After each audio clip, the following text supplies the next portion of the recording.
What's good? What's good?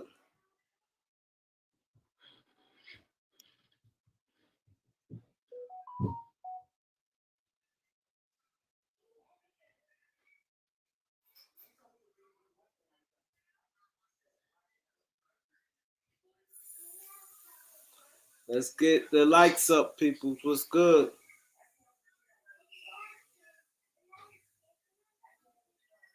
Let's get the likes up.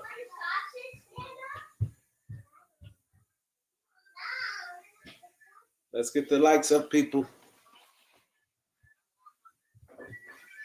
Get out, get out. Yeah. Stop jumping like that.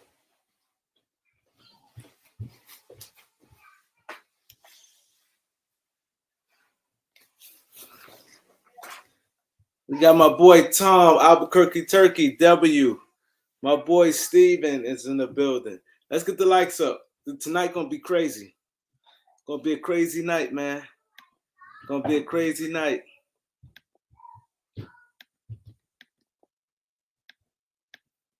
Oh, they're ready to come on. It's gonna be a crazy night.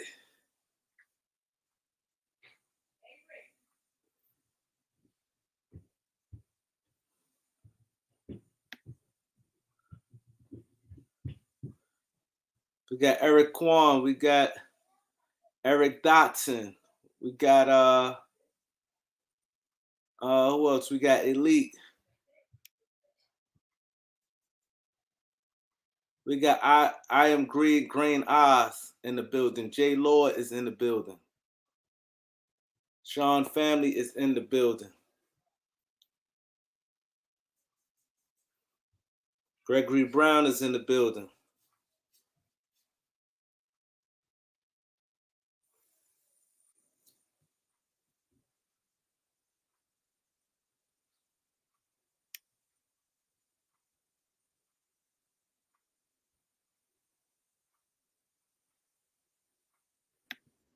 We got Herm in the building.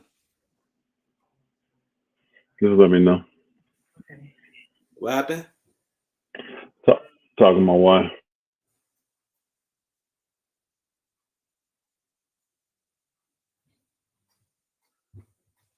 We got Ben Botch, D. Watson in the building. You ready?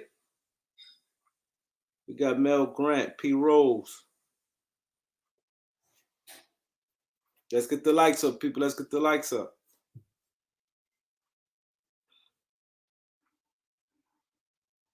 My boy Dow Pitts is in the building. Mel Grant, SS Robo, Reg Dog.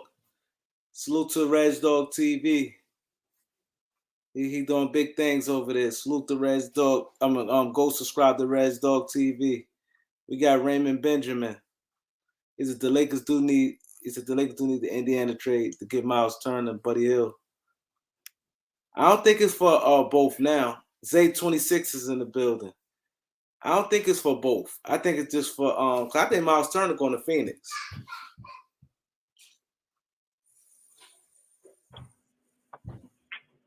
It's at 390. That'll be 390 away. Let's get it. Alex Harmon in the building. Yeah, I think he's going to Phoenix. I think he's going to Phoenix. So they're doing a signing trade, you think? Yeah, I think this is going to happen. So that means there got to be more players then. He only making 18. What do you think about who else going? I have to look at their roster. Yeah. Only people making money on that roster is him and old boy. Buddy Hill. Yeah. Most in the building. Gary Stanford in the building. So what's the goal today we have to reach? We Planet Randy said we 390. Oh yeah, he said Pacers got cap space. That's true. So they can absorb. Well, again, if they got cap space, that means they would sign him outright. It wouldn't be a signing trade. They do got cap space though. Again, what I'm saying is they would sign him outright. If they got the cap space, it wouldn't be a signing trade then. No, but maybe maybe you gotta look at it like this. They giving up some salary, 18, like I said, 18 million, and maybe they may only use 10 million in the cap space. Because I got it. I see what you're saying. his cap, I mean his max is I think like 28 million, right? Rookie I deals think so, yeah, on the low level, yeah. Yeah, so they probably use 10 million in their cap space. You know, so what is the goal for the subscribers today? We 390. What should be the today? We ain't on that long today, so we want to at least get it down to 350. At least get 40 new subscribers today. Yep, but we reached that other goal, huh? We got to under the 400. Yes. Mm-hmm. So yep. We need to try to get the 350. At least 40 new subscribers today. Let's try to get the goal is 40 people. 40 subscribers today. Let's get it, cause we're gonna go in, man. Yeah, we're gonna go in quick. So what you want to get into? What you want to get into? Well, we get all of it with it's a lot of buzz, around Kyrie, and I think what's going on is a lot of people get frustrated with the summer because during the season trades happen a little faster because you have a trade deadline. People have other mandates that they have to meet, so there's a time frame on it. In the summer, you got a lot more time. You know what I mean? It's no rush. So I think people are getting frustrated watching Kyrie people put stuff out, KD people put stuff out, the Brooklyn Nets people putting things out, the Lakers are putting things out, LeBron's people are putting things out, Indiana Pacers people are putting things out, the Spurs people putting things out. So they tired of the back and forth and all of that, and then you get people and their feelings and their emotions because they want one thing or another to happen. You know what I mean? It's like if you hate the Lakers, you don't want to see Kyrie go there. So your feelings and emotions are gonna have you bent towards, well, they're going back to Brooklyn. And if you are a Laker fan, most Laker fans really want Kyrie because they know that's another high level player that we can bring in, and they believe it gives us a better chance to win a championship. So they want to see Kyrie come, but they don't want to see Lakers mortgage the future. The LeBron fans, because that's different, y'all. Y'all do need to fully understand that. There are Laker fans out there, and then there are LeBron James fans. And sometimes y'all can get those confused. LeBron, I can tell you one way you can always understand a LeBron James fan. Everything they talk about benefits LeBron James. They don't care about the Lakers future, none of that stuff. They want to win right now because LeBron James is here right now. They don't care what it takes to do it. They're willing to do it. So most of the time in situations and scenarios like this, you'll hear them say things like, well, give up the picks, give up the picks, give up the picks. Anytime you hear that, that's just a LeBron James fan more than likely because it benefits LeBron the most. He's made it public. Like the guys that play football for the Los Angeles Rams, we don't give F the picks. They do one that they model or something like that. They went all in this year, and they won. The head coach of the Rams. Yeah, but they actually won this year too. So a lot of people are supporting them in that, saying that the picks ain't important. I think Phoenix has come out recently, made statements about how the picks just not that important. They're not building their team through the draft and all this. Now it's amazing you can say that now, but you had to draft Devin Booker, you had to draft Ayton, you had to draft Mikal Bridges. You see what I'm saying? It's funny. Once you got what you wanted out the draft, now the draft ain't important. So it's just a lot of different narratives being pushed right now. Everybody's trying to use social media and they're trying to use PR moves to gain leverage. To me, it's funny because I don't think you really gain leverage because I know on the one side, a lot of them are trying to frustrate Laker Nation and frustrate the Lakers and force the Lakers into making a bad deal. One thing I can tell you about the Lakers, since we like the Lakers here, we're a Lakers, channel, we like the Lakers, but we talk about the NBA. One thing I love is so far, everything the Lakers front office said that they were going to do, they have actually done. They built a team around Darvin Ham, and Darvin Ham is building a team around Anthony Davis. The focus is on Anthony Davis because he is the centerpiece of everything. I think Darvin Ham is correct when he says, man, LeBron fit in anywhere. What do you mean? He could fit in any system. And I agree with that. So you need to tailor make this thing for your big man. He's the best defensive player on the team. He's one of the best offensive players that we got. The team got much younger, but people think that we're just young, like 18, 19, 20, 21. We're not.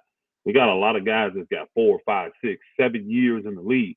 So they're not young, y'all. They're just young in age. I'm So I'm glad you said happy. that. I'm happy. Yeah, I'm happy with the structure of the role players that we have right now. The major portion of what was going to happen with the Lakers anyways this year when it came to upgrading the roster was going to have to come through trade because the majority of our assets was wrapped up in Russell Westbrook, THT, and Kendrick Nunn. So we still have to wait for that portion. A lot of times, you know, this world is a microwave. You know, I don't even have a microwave in my home. You know what I'm saying? So I'm not a microwave kind of guy. I got no problem waiting until the beginning of the season or training camp. You see what I'm saying? It don't bother me. And what's bothering a lot of the people is that they're not rushed to do a deal right now. And I tell you, in business, if there's no reason to do the deal, if it's not 100% what you want, just don't do it. You have no reason to do it. Now, if I'm up, go ahead. go ahead. I was No, just saying, if I'm up against a deadline or something like that, yes, then I got to make a decision, go one way or the other. But if I'm not up against any deadlines and I don't have any mandates to do the deal right now, I'm not rushing. So I don't blame the Lakers for doing what they're doing. I don't blame Brooklyn for doing what they do. I don't. In the end, one of them will make a decision. But I want this because you said something, and I want everybody on here to really pay attention, right? Elder said you have LeBron fans, you have Laker fans. He said LeBron fans don't care two rats butt about a pick. And Sean LeVay said F the picks. Now I want y'all to revisit to the trade deadline. Now had the Lakers gave up a draft pick just because like, oh, we still had a chance. We was in last place. Let's say we'd have did for John Wall, the 2027 for Russ and John Wall, or Eric Gordon for Taylor Horton Tucker and the first round pick for Eric Gordon. Now we'd have been in a position where we would now we'd have did that then. Let's say we had Eric Gordon on our team. We wouldn't have been in the position we're in now. Now we still has 2 picks to get a star player. Kyrie Irving is a much valuable player than Eric Gordon or John Wall. I'm just saying Eric Gordon. Let's say because that was more than John Wall too. He's more valuable than John Wall, clearly. But the thing is, now that's why you cannot listen to a player say F the pick, because now we'd have just said, okay, we'd have got an old Eric Gordon trade, THT, Kendrick Nunn, because we'd have to make the money fit in that first round pick. But Eric Gordon, now we'd have still been stuck with just the 29. That 29 we can't trade no other picks. So what Elder said, that it's very important that, you know what I mean, you got GMs is for a reason. They have to foresee things. We got Eric Gordon, we still wouldn't probably made the playoffs. We'd still been in the same position we're in right now. Right. And that would have been worse because now we'd have just been the 2029 first round pick. Brooklyn, that definitely wouldn't have. Brooklyn probably, they'd have probably, now we has a chance with 2 first round picks where we might give up 1 or we might have to give up 2. But you get in Kyrie Irving, a guy that's younger than Eric Gordon, a way better player. So that's why it's very important that, you know what I mean, you have to see these things. We was in last place, ain't no no picks, because now we need the picks right now to get a superstar level player that we didn't know was going to be available. Now, Kyrie Irving is available right now, a superstar player that's just turned 30 years old that can play alongside AD. We wouldn't have been in this position right now had the Lakers listen to LeBron say F the picks. Just get a veteran in here. Just get somebody just F it. And they would have just said, okay, let's get Eric Gordon for the first round pick because he was having a good year. THT and Kendrick Nunn, because Kendrick Nunn was hurt because they had the salary to match in the first round pick. We would not be in this position right now. So that's why you cannot listen to what a player say F the picks, because you just never know. We was in last place. Anthony Davis stayed hurt. Russ, everything was just out of whack. So since it's like that, we have to be smart. And like I said, at the trade deadline, we wasn't. It's not like we was rocking in. Oh, we can ever go, and it's like a ticket to the championship. That wasn't the case. So I really want you guys to really open your eyes. That's what the Kareem and Elder show is. We try to enlighten you guys in the show, because I'm glad that you brought that up. That you know what I mean, F the picks, because had we F the picks at the trade deadline, we wouldn't be in position to acquire a guy like Kyrie Irving. You know what I mean? Right. Now we in position to do it. Because if it had just been 29, they wasn't doing it. Now we really, no question, because now 29 is real far. They ain't like, the 27 is more what they looking at. Yeah. Hey, hit that like button, hit that subscribe, you guys. Y'all see Kareem's Cash App scrolling through the bottom down there. It's much better to hit him on his Cash App to support the channel. KAREEMLOUALLEN. You can hit the super chat if you want your question read. You got a question you want read, you can hit the super chat. We'll read your question, shout you out. Other than that, those that want to support, we prefer you to go to Kareem Allen. And if you go to Kareem Lou Allen, you can put in the comment section there, and we can read your question from there as well. You know what I mean? We'd rather do that. That money go directly to support Kareem and what he's doing here for you guys, putting in the hard work. So hit the like button, hit the subscribe. We need the 40 subscribers tonight. I know it's new people in here. We appreciate y'all sharing the videos and all that good stuff. Go ahead and hit that subscribe as soon as you come in. Hit that bell notification.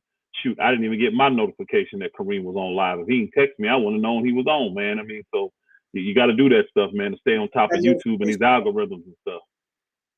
Put that notification on. Yep, put that on for all. So I've been on a bunch of channels today, earlier, right? A few, I think a bunch, a few.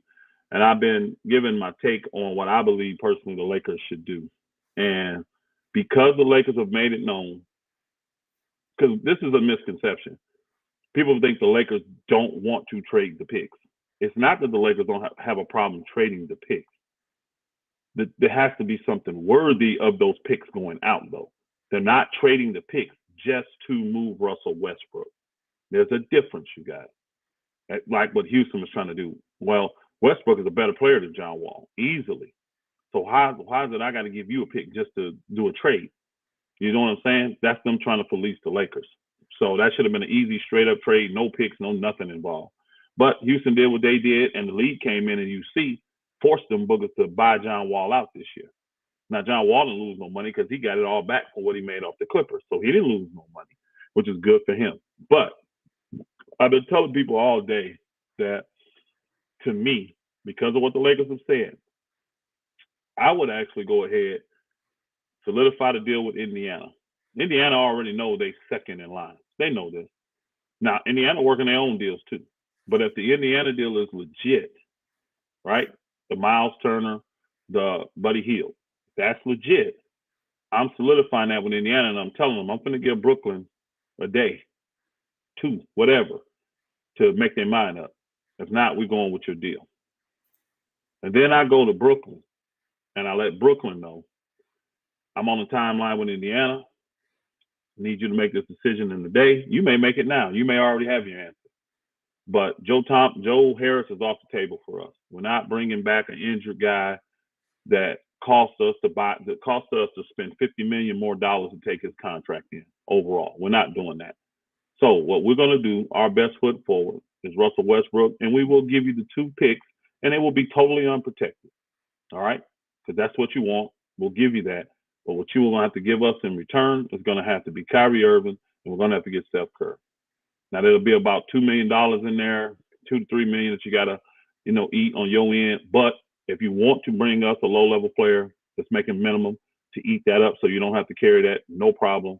We'll do the 3-for-1, not a problem. We'll deal with that as a roster consideration or whatever the case may be.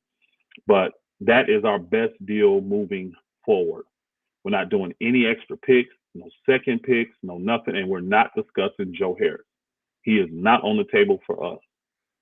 Now, if you know that no Joe Harris means no deal for us, just tell us now we're good. We're going to go do the Indiana deal, and we'll announce that in the next 20 minutes.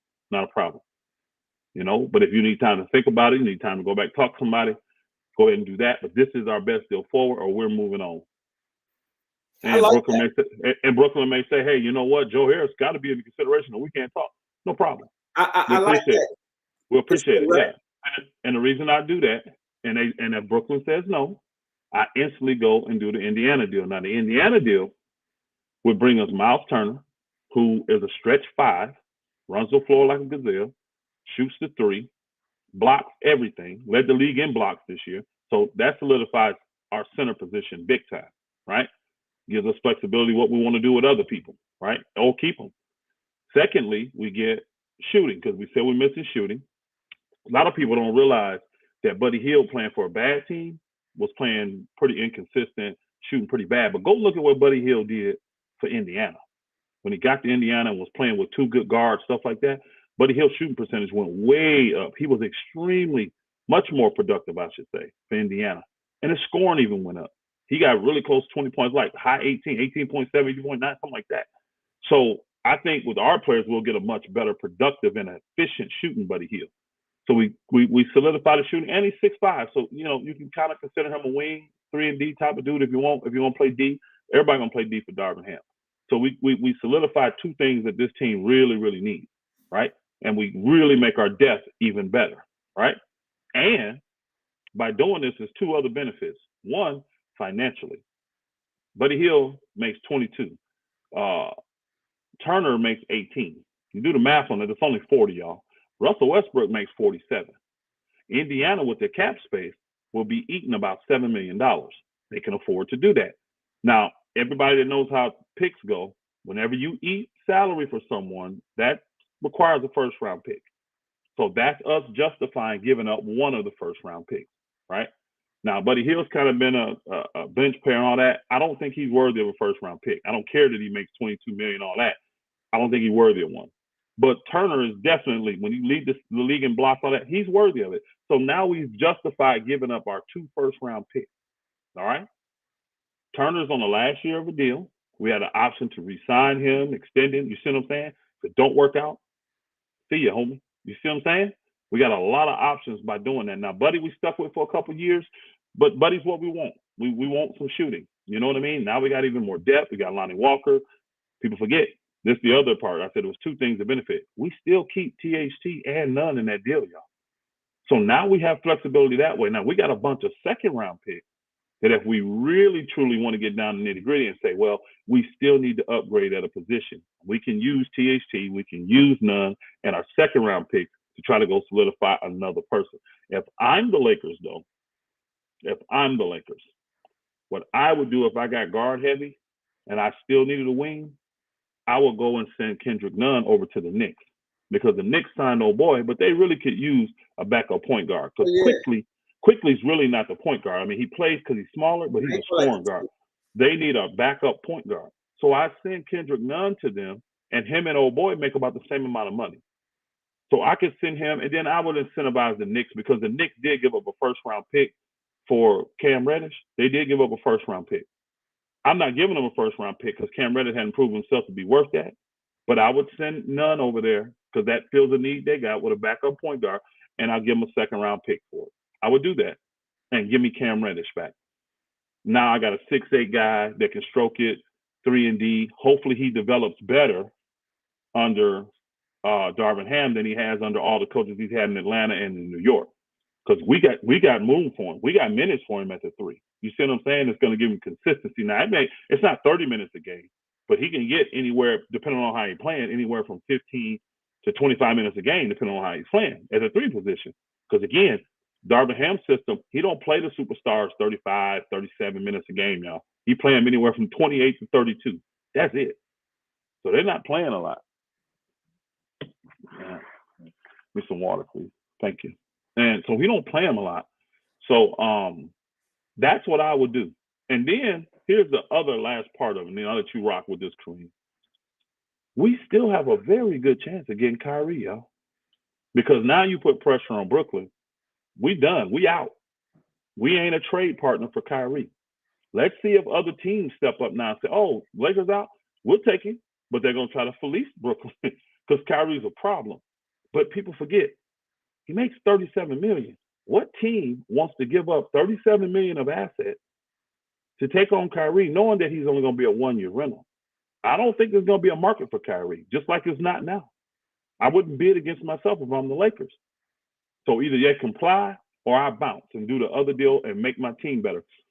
And wait to see, because whoever gets Kyrie, say Brooklyn decides to do what they did with the guy that came from Utah. What's his name? Royce O'Neal.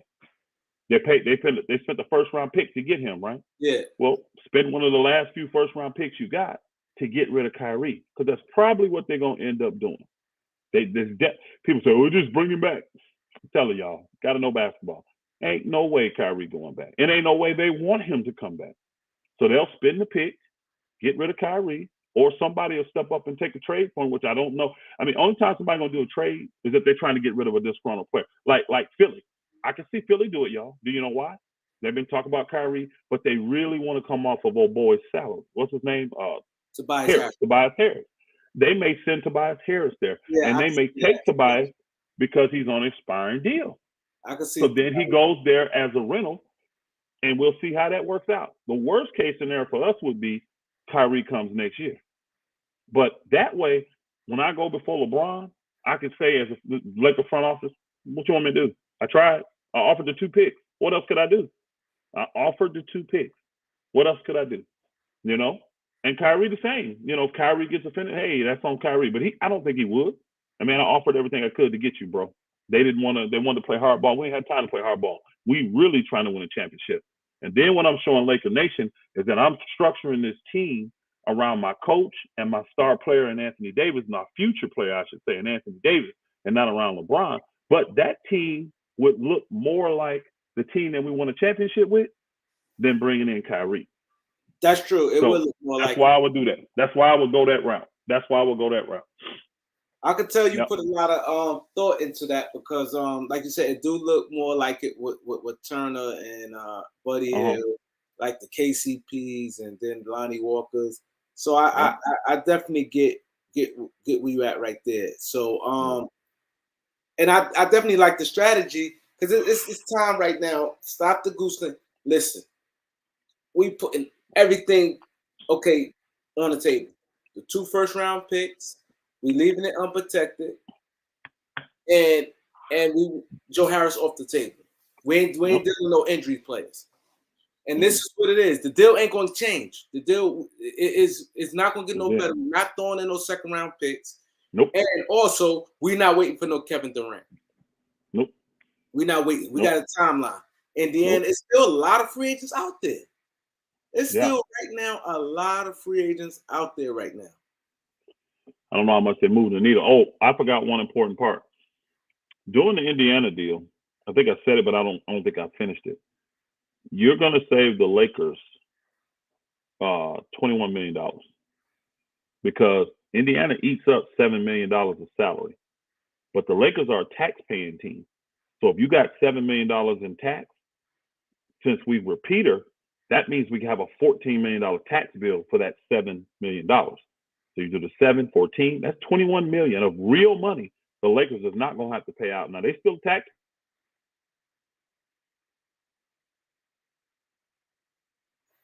He got a little glitch. But I'm curious what he said. It definitely give more depth. Yeah, that's why it's worth that. That's why it's worth that. So that's the route I would do. And I've been saying this for a while. I didn't just come up with this. I've been saying that the Lakers, if the Indiana deal is really truly on the table, like they're ready, I'm ready to do it. Yep, I'm ready to get it done. Now, let me ask you this.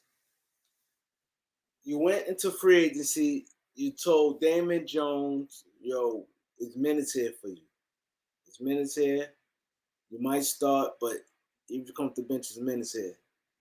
He took a 2-year deal. Then you went to free agency with Thomas Bryant. Now you bringing in Miles Turner. How that happens? No big deal. I go to both of them and say, y'all understand the business. Well, we told you guys you have a chance to fight for the center position. You still got a chance to fight for the center position. Now, with Thomas Bryant, I go to him and I say, look, brother, you actually got the skill set to play power forward. You really do. Your energy is high. You got the skill set. I can give you a lot of minutes behind Anthony Davis because I got Wendell Gabriel. I got minutes for you. Yeah. But between there's going to be a 4-man rotation there anyways between those two spots. Actually, 5-man rotation is what eats up the what do you got? 48, 48. What is that? 96 minutes. That eats up the 96 minutes, right? So you're gonna still get to play. I can play you at the 4 because you can stroke it, and your energy's high. You see what I'm saying? I can play you at the 4 behind Anthony Davis. So it may not be exactly what you want, but you still in the mix. You're still finna be showcased. We still finna get you paid, bro. Because again, we looking at if you fit this thing well, we're gonna pay you. We're not looking to send you nowhere else, Tyler. We're gonna pay you. You see what I'm saying? Now I know you probably gonna want to go somewhere else because you came as a free agent, and we're only gonna be able to pay you so much. Because coming in as a free agent, you can only get paid so much. So you may want to go somewhere else. But at the end of the day, if that's what you want to do, we're gonna help you do it. You see what I'm saying? We're gonna help you do it. He's gonna be like in the Malik Monk situation. And I'm saying, and old boy's situation don't change. Damon Jones, his situation really doesn't change. So I don't have to say much to him. But I think that's the only answer you could give. And I think it's a small answer because Thomas Bryant, like you say, we 6'10", 6'11". He can play the power forward. 6'10", he can. Play the So power my man here saying that four big men make no sense. Every team should have 2 power forwards and 2 centers at least, minimum. Thank you. That's all that team got. With the small ball stuff. Yeah, that's what it is. Yeah, everybody want to be small ball. Hey, what helped the Lakers win? We had Anthony Davis. We had Marcus Morris at 6'9", backing him up. We had Dwight Howard, and we had JaVale McGee. We had 4 big men then. Yeah. Thomas Bryant can do the same thing that Marcus Morris did. Yeah. He's just an inch taller. Yeah. He's an inch taller because he's 6'10".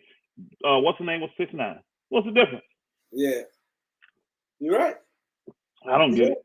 I'm not into the small ball because I got an older team with LeBron and all that. I got an older running type of team. LeBron's going to set the pace for the Lakers. I'm not into now. Again, with them guys, they're going to be able to get out and run still, but it's going to be calculated runs. It ain't going to just be Charlotte Hornet run up and down the court. No, it's going to be more Phoenix Suns type of calculated run. So again, 4 big men make a lot of sense. Every team should have at least 4 big men. I think the team, it's going to be one team in the league. I don't know who. Going to just be big, like how successful Cleveland was when they had 3 guys 6'11", and they hold on up and they line up. Cleveland was dominating until guys started getting hurt. They started marketing Evan Mobley and Jared Allen, and they had the 2 guards. They was dominating, so it's not like it can't work. When guys start getting hurt, it changed. That small ball, see, it's gonna be one team gonna go against the grain, and they're gonna be a problem in the playoffs. I agree. Everybody want to go, this little guards you could get over with a 6'8". Mind you, a lot of these guys' skill set. That's why JaVale McGee was always successful, because he went out on the perimeter and was guarding guys, and these guys is not that good. It's not like whoever you have at center going to take advantage of them. It's not happening. Yeah, no problem. Minnesota, exactly. Minnesota they're gonna be a problem this year. We're gonna find out. Huh? We're gonna find out. Now, see, I think our big men are more skilled because people don't realize Damon Jones actually has a little jump shot. He got a jump shot. Jump shot now. His stuff is not fluid like Anthony Davis. It's not fluid like Thomas Bryant or Turner. But he has a jump shot. Now, if I feel like I'm just too big and I need to move one of those guys, well, trade deadline, I can move a guy. You know what I'm saying? Because the guys that just signed, I don't think you can move them to December 15th or something like that. Yeah, December 15th. I think it ain't working. Somebody's not happy. I got the option to just move one of those guys at that point then. You know what I mean? Both those guys are making $2 million. That's an easy move. Yeah, easy move. If one of them disgruntled, not happy, bro, no problem. We'll get you. Where are you looking to go? We'll work with you. No problem. If it ain't working for you, it ain't working for us. But with Darvingham and then all of them benefiting from having Rasheed Wallace there, I think we'd have some of the best big men in the league. I think we would. Rasheed Wallace played power forward. He was 6'11". Yeah. He's 6'11". He played power forward. See, So I don't get what the one brother was talking about saying, hey, 4 big men make no sense. Yeah, the hell it do. It do Yes, make sense. it do. It makes a lot of sense. You gotta look at it like this. Like he said, if the minutes not gonna be, and then who's dominating? Think about this. Okay, who at the 4? Let's say, think about all the guys playing the 4. Let's say a guy like who played the 4. They not dominant. They not gonna dominate nobody. No, I think the Lakers' size will be intimidating, and then the ability to shot block, the energy that you get from AD. All those cats are high energy. Think about it. All our big men will be high energy big men. All of them, bro. That's a no-fly zone, bro. We easily lead the league in blocks, easily, and probably had the best shooting big men in the game. Some of them. I know we got other big men that can shoot, but that's a good trio of big men that know how to shoot that rock, bro. So, and then again, the way Darvin Hamlin's system is, you playing shorter minutes because you playing a lot harder, bro, on defense. Exactly. Y'all see how quick they be yanking Giannis? Because he be wore out, bro, quickly. He played 4, 5, 6 minutes. He tired. Come out. I got Portis to come in for you, bro. And that's how you maximize dudes. You load manage while guys are still playing. Load manage the minutes. Don't load manage the game. They get it. Some of y'all go do your research. Go look and see how many minutes Giannis been averaging in the regular season for the last few years. He's been averaging like 30 minutes a game, y'all, 29 minutes a game. And he's still putting up incredible numbers. Yeah, Giannis MVP, averaged 30 minutes. Giannis averaged 30 minutes. MVP numbers. So don't tell me that don't work, because I don't want to play AD 36, 37 minutes a game. I want his minutes as low as possible. You come in, go to work. Play hard D, go to work, come out and rest, bro. Come in, play hard D, go to work, rest. I easily see it working well. And guys will buy into it. Why? They won't play in time. And you get and now you get to stretch. Like, why have 15 guys when I only want to use 8? I don't understand that mentality. If I got 15 guys and I can have a rotation of 12 guys, you don't think that makes me better? 12 guys I can trust. 12 guys I know I can depend on. Then my young guys, they can actually develop the way they need to develop. I don't have to put them in scenarios where they got to give me 20, 25 minutes a game for us to win. See, don't get me wrong. I liked having Austin Reeves, but Austin Reeves should not have had to play the minutes that he had to play last year being a rookie. He shouldn't. He shouldn't have to play it. Now, he is older because he was 23, 24. He's an older guy. But still, he shouldn't have had that responsibility. Neither should Wendell Gabriel. Now my man's a little different to me, Stanley Johnson. He's a little older, 8th pick. I want to get him in the mix. But now my young guy, Max Christie, he should never get off the bench. He should play like very small minutes, though. You know what I mean? He should play a little. Every few games, make sure he play. Get him in there. Get him in critical minutes where he can get some real learning. You know what I mean? You're up 10, stick him in. Let's see what he do for the next 3, 4 minutes. Let's see if he's going to kill us or hurt. You got to do situational and positional stuff like that. But when your roster's deep like that, now you have the opportunity to do that. And then the younger guys that don't need to play, them the ones you push towards the end of your bench. The Max Christies and the Hillbilly Kobe's and Wendell Gabriel. Them the guys I'm not worried about getting a bunch of minutes for. I'm worried about developing those guys. But if I'm going to do it, I want to do it the proper way, not putting them out there where they're getting embarrassed and getting discouraged because they're playing against far, far more superior talent and they don't understand the game yet. Now, I think, personally, Austin Reeves, I haven't heard anything, and this is just my thoughts. I don't think he want to give up his minutes, y'all. I think Austin Reeves believes he belongs. So I think he's in him, and I think he working his tail off like, look, I'm going to show them, I've been here, I know the system, and I'm going to come out killing. I'm going to come out destroying people. And if he do, guess what? He going to get minutes. He going to get minutes. The problem for him going to be these other guys have an advantage. He got a little bit of an advantage offensively, but most of these guys got an advantage over him defensively. They've been in the league a long time. They know the ins and outs. They know the particulars of defense, and they're going to look a lot better, and they're much stronger than he is already. So they're going to look better defensively than he should look. But then again, I ain't seen him. I don't know. He might have put on 15 pounds of muscles, bro. He might have done that. Got that jump shot down a little bit more consistent. I'm looking forward to the battle. He's not a better player than Lonnie Walker or Taylor Horton Tucker. Not yet. Now I can tell you this.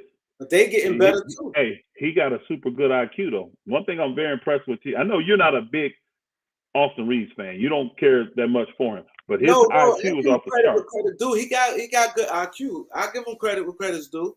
But I think I think that the people's going a little too overboard because I saw a lot of times he was scared to shoot. I'm big on hard, and then I see it's like times when he do something simple, people was making it more than what it is. And like I said, the media when they put something, one thing I learned more this year and last year.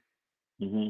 I see how the media can stir the narrative. If the media say this guy's that, people take it and run with it. And when Kevin Durant said, when the guy asked him about basketball, right, and he said, "Throw away basketball. I mean, turn off the volume and watch the game for yourself." So that is a big indication of that because I see a lot of times, like, he could make a move and do all type of stuff. Nobody gonna say nothing. I think Austin Reed go to a regular reverse layup that I can do at my age right now. And oh my God, Twitter going crazy. So it makes you think that when you look deep into it and you go, okay, what he do? Okay, he play hard, right? He's play hard and he plays smart. But I seen a lot of times he get to win a game. This that. Yeah, he hit a wide open shot. He hit a jump shot, which is cool. You know what I'm saying? It can happen. But if you look at the whole totality, and I looked at a lot of times, guys don't even guard him. You can go just type in games. Yo, I saw a lot of times guys don't even guard him. Like, I literally seen like they put smaller defenders on him. Like I saw playing the Hawks, Trae Young was guarding. And I seen Trae Young standing in the paint waiting on that and just leaving him. So when a guy gets better at his name, then you see guys start paying attention to how do we actually go there. See, I look at basketball a lot different than guys. You see what I'm saying? I look at the pressure on it. How is he getting defended? Y'all could go watch any game. Put it in any game and watch how he being defended. Watch to see how guys not even paying. Guys watching playing off of him. You know what I mean? So he may get the ball, may hit a little jump and do the same. I've seen that too many times. A lot of times guys go by the media. The media tell you, okay, I want this guy to be the next guy. We're going to pump this guy up. We're going to do it. The same way with Alex Caruso. Oh, he's the best defender. You watch him, you see guys got by him easy. But what he do is he's smart and a ball on the floor. This is he hustle. He gonna get the ball on the floor. He gonna be scrappy. He gonna fight through picks. That's what he do. But when you say per defensive players, he wasn't that. KCP definitely was. I seen guys struggle with Casey, and I'm glad because we did lives and I point out. People said, "Kareem, you right. We had lives just before you came through, Elder." When there, I said, "Look at this. KCP was definitely meant better." But what's the name? He jumped and he gonna get the loose balls, falls, or the ball come down and he do that. But I see a lot of times guys he guarding them, boom, pass him one dribble to the rim. They might miss or something, but if they miss, come on, we had big shot blockers back then. So now it looked like his defensive rate. Because sometimes when you overconfident with somebody, it causes you to shoot a bad shot. Because they look at him, he can't guard me. And these guys are just going crazy. And then so they may miss or just take a shot that it was an open pass, but then it's gonna affect his defensive rating. So that's basically what it is. When I watch it, I look at all the little detail. I look at the heart. I look at little things, and I see it. And the thing that I struggle with, like I don't go off summer league at all. But the Max Christie, right? I like little things that I don't care. Like the shot, I'm not. Oh, he rubbed me the wrong way. But the two guys I like, Josh Maynard and Bryce McGowan, like little stuff, the heart and little stuff they're doing, like, and that's who I want the Lakers to pick. It's early, like I put too much stock into summer league, but I think I don't like what I'm seeing from Max Christie, like the body language. I think defensively, but he not giving me that confidence. Like I'd rather he go 1 for 11, but like the swag, like he's not showing me that, and that's concern. And I can always like that always going to stand out to me. All right, hey, salute Nick T. We appreciate the super chat. Says sometimes less is more. Lakers last year, Lakers had too many chefs in the kitchen. Guys like Austin Reeves are great glue guys. Lakers need to win. Hallelujah. I agree. I'll talk about this. I'm gonna start at the summer league since that's when you ended at, Kareem. Yeah, the guy, it's only one guy I like on the summer league that I think personally is a pro. I know they're hyping up Scottie Pippen Jr. I know they're hyping up the guy from Syracuse, the shooter, the Swindle, or whatever his name is. The one guy that I think is an actual pro right now, he went to Boston University, and McCoy is his last name. He's the only guy, in my opinion, that's a pro right now. He ready. I can tell by his IQ. He literally knows how to make entry passes, like dump in, all that stuff. And I'm telling you, he can put it on the ground, and he can get any shot he wants. If you cut him off, he has a great spin move into a fall away jump shot. And he looked like he like 6'5", 6'6", maybe 6'7". How tall is he, Eric? How tall McCoy? Yeah, I can't remember how, but that dude, I'm actually trying to find, depending on what these trades do. But that dude, I'm actually considering. He's physically ready. He's physically ready. I'm thinking of bumping somebody on a two-way if I have to, or he's a pro. I've watched him. When I see with my eyes, I can tell you what a pro is. That dude's a pro, and his jumper is wet. Like when you watch the way he shoots, it very rarely touches the rim, y'all. He just this cat can go, and I like him. I like his handle. I like his energy. I like his twitch. I like all this stuff. I'm telling you, I like this dude, and he can make good entry passes. He play point. He can play the point guard. Got really good handles. Real smart. Got setup moves. I watched him for 2 games, and I'm like, man, this dude by far is the best guy on this team. He's the best guy. Now, do other guys have some upside things that people like a Scottie Pippen Jr. and all that? Yeah, Scottie Pippen Jr. to me, though, he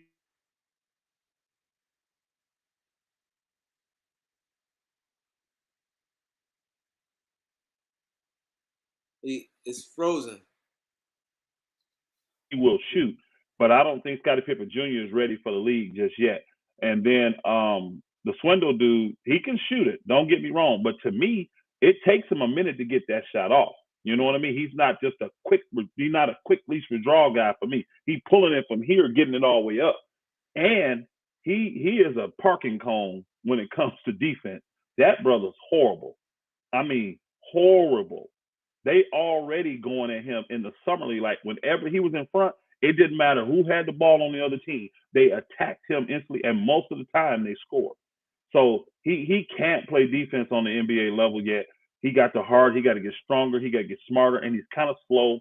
So I mean, he literally reminds me of Duncan Robinson. That's who he looks like to me out there.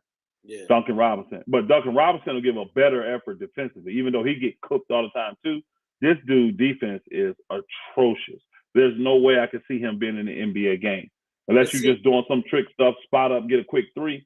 He can't play defense. See, let me say something real quick. And see, this is why you guys definitely need to subscribe to this channel.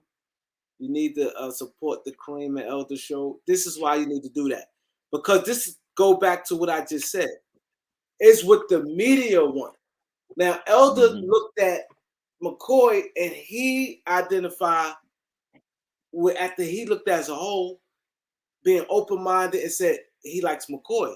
But the media, they telling you Switter, and they telling you Scottie Pippen Jr. because that's that son, father, you know what I mean? And they point Twitter to you. But they not telling you the big picture what Elder telling you. Elder telling you more of, it ain't just about standing shooter. Mind you, Okay, the reality is he's not going to shoot 70% in the NBA game. So put him now. He's looking like this with guys with 60% or maybe 60-something% of the guys who not going to even going to be in the NBA, right?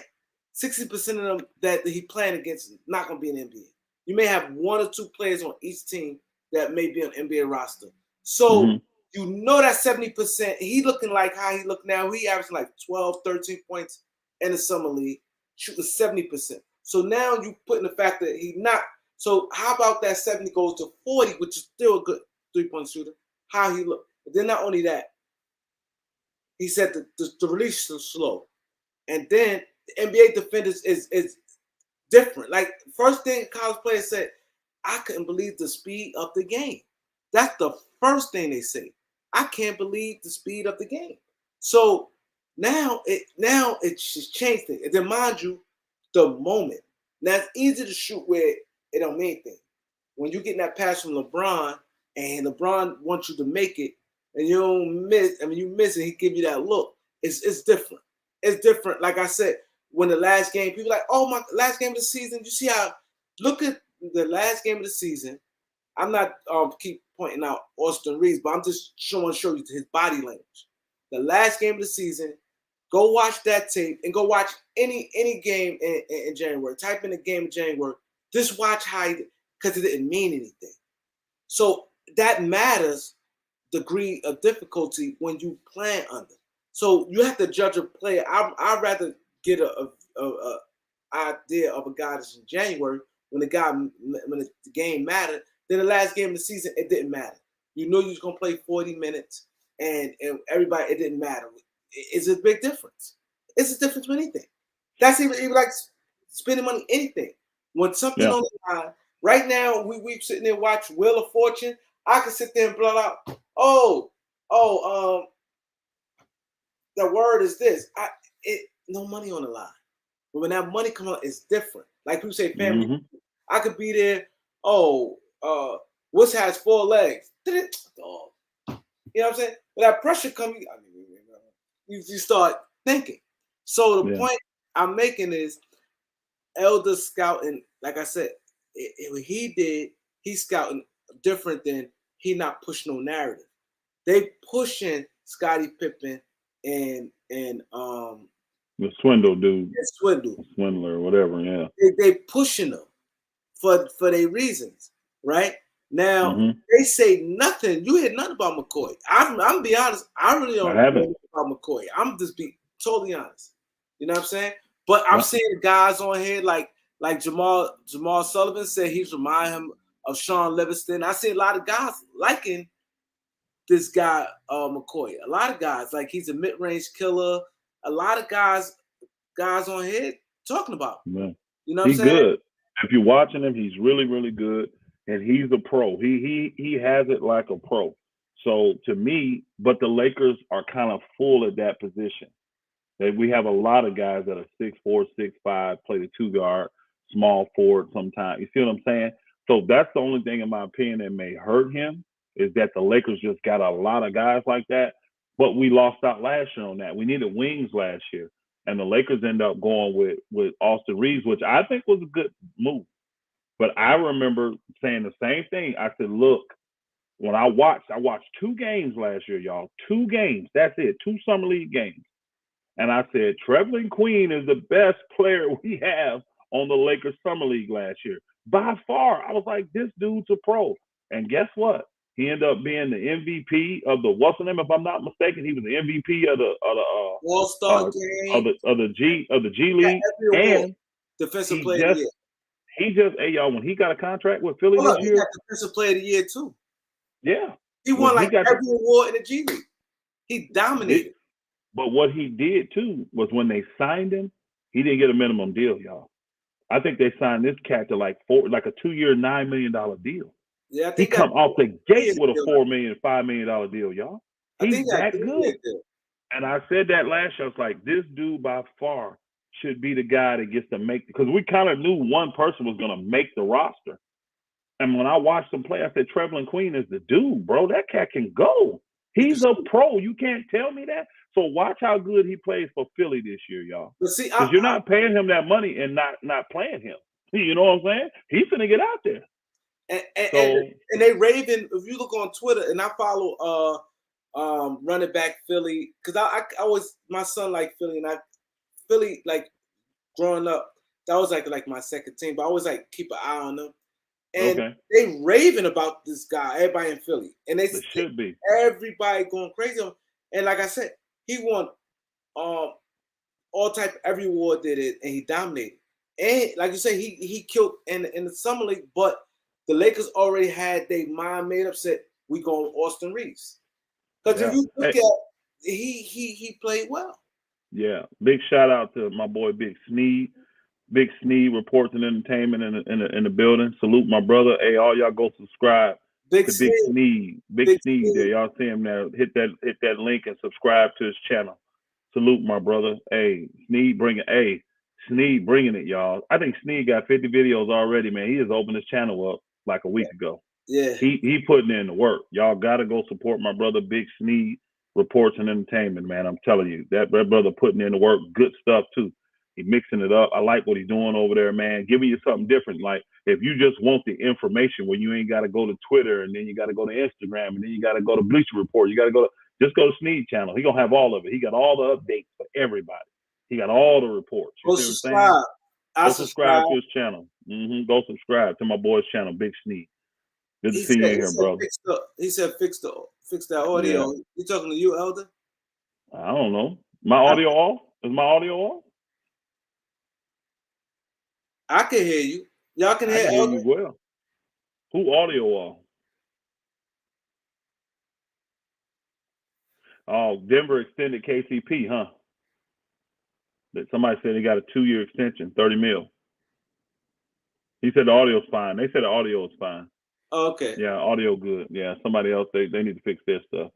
But the summer league, I'm like Kareem. I don't get excited, but I want to watch a couple games because I want to see who looks like a pro to me out there. Even he could have a bad game, and I could tell. No, his footwork, his movement, the way he passed, the way he do this. I can tell that guy a pro. Last year, I watched Trevelyan Queen I watched him one half, and I was like, "What in the world are we doing here? This dude ain't in the league. What are we talking about? This dude a pro." And I said, "The Lakers, you got to see this." And then I think they had him on a 2-way for a hot minute, and they got rid of him. Yeah, and I'm like, what's wrong with the Lakers? He plays with heart though. Because I think he's 6'7" or something like that, 6'6", 6'7". He's 6'6". High energy, bro. I was just like, man, that dude is a pro. He go hard. He a pro. He play great defense. We got a guy in the G League there or whatever you call it. That's like Patrick Beverly. He can't shoot a lick though. Beverly can shoot. This dude can't shoot. That Pierre, whatever, he can't shoot. Oh yeah, he go hard. That dude defense off the chain. He got that pesky type of defense that I like. So I would like to keep him around on some league. I'm gonna tell you, everybody wants to know about Shaq's son. I really actually like Sharif. I like Sharif. He got a ways to go. He got to get you could tell he got some mental things and some physical things going on. But the one thing I love about Sharif, he's an excellent rebounder. I like the way he gets himself in position. I like the way he battles. I like the way he powers up, gets the ball, then he's ready to push. So I like Sharif. I do. He's bigger than I thought. I don't know why I thought he was like a 6'8", 6'9" dude. I'm like, that cat 6'10", 6'11". He almost 7 foot. So that's my takes on like some of these cats that's on the summer league team. So I think Sharif should get an invite, but I think he should be on the G League team so he can grow and develop. Again, I think Sharif, if I'm around him now, what I'm saying to him is high energy, play above the rim, rebound everything. Rebound, and then everything else that you do, that's just going to be a plus. When you knock down a 3, that's a plus. When you do this, that's a plus. Because he's not bad defensively. He's strong already. He got a good little strength to him. And he just got a knack for rebounding. He got a knack for rebounding. So let's see here. We got the Xbox Junkie 75. We appreciate the super chat. We do appreciate that. You said, what do you think about Juan Toscano Anderson? I love the pickup, honestly. When you get him on a minimum deal, he's a world champ. He just got caught up in the matrix there. The guys they had in front of me, they just didn't have minutes for him. He plays super hard. He's extremely athletic. When you give it to him, he dunking everything around the rim. At 6'6", he's dunking everything. So, and he runs hard. I mean, he's very wise on the defensive end. He can push it. He got a little handle. So I love the signing there. I think he's going to be one of the major rotation guys we have. Certain days he may crack the starting lineup. I just really think that's a good thing because we're low on wings, y'all. We got, again, I don't know why the Lakers do this. They have LeBron, and then they have a bunch of 6'4", 6'5", 6'6" guys. Oh, excuse me.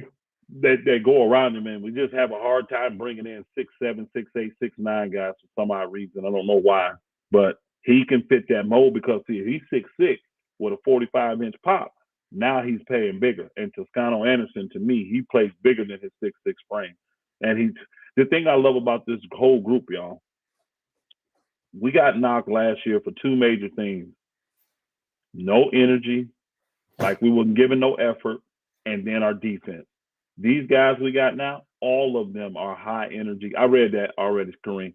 All of them are high energy guys. Every single one of them are. They high energy guys, and they'll give effort on defense. So if they giving the effort and they collective, we're gonna be a decent defensive team. I think the Lakers gonna come out of the gate defensively this year, and I think they're gonna be. I was gonna say top 10, y'all, but I actually think the Lakers gonna be like a top 7, top 8 defensive team in the first 15 games of the year. I think they got the makeup for that. You know who I'm watching? I think that's gonna be good. Gabriel. His body. You see his body now? I haven't. His arms got like 2 inches bigger. Yeah. And his skill set, like his handle, like I think he could be something. I was impressed with Gabriel the first time I saw him in the bubble. Remember, he played for Portland. Yeah. And he was giving it to LeBron. Yeah. And I know he was jacked up, played against LeBron, all that, but I saw no fear in the boy. So I like Wyndon Gabriel. And again, the Stanley Johnson, the Austin Reeves, the Wyndon Gabriels, y'all think they just gonna let these guys come in and just take their stuff, bro? These guys are professionals. They finna compete. Practice is gonna be off the chain, bro. I can already see it. Because Darvin Ham already got that intensity to him. And then you got guys like Rasheed Wallace in practice putting the battery in your back, bro. The Lakers practice is gonna be off the chain, bro. They're gonna be, and the good thing is if we get a couple injuries, we got guys that can fill in. I'm looking forward to seeing Tony Brown or Troy Brown. I'm looking forward to seeing what he can do. I really am. I'm looking forward to see. I want to see if THT can bounce back. I want to see if THT gonna come in 100% healthy and show Puggers, no, y'all. I'm a Laker. This is my team. I'm right here. It's been me, LeBron, and AD. I want to come in with that attitude, like, bro, I've been Laker 4 years. What's wrong with you, bro? Think you coming here because you got a little name out there, bro? People know who I am. You finna feel me. And I'm telling you, man, I like our shot creators.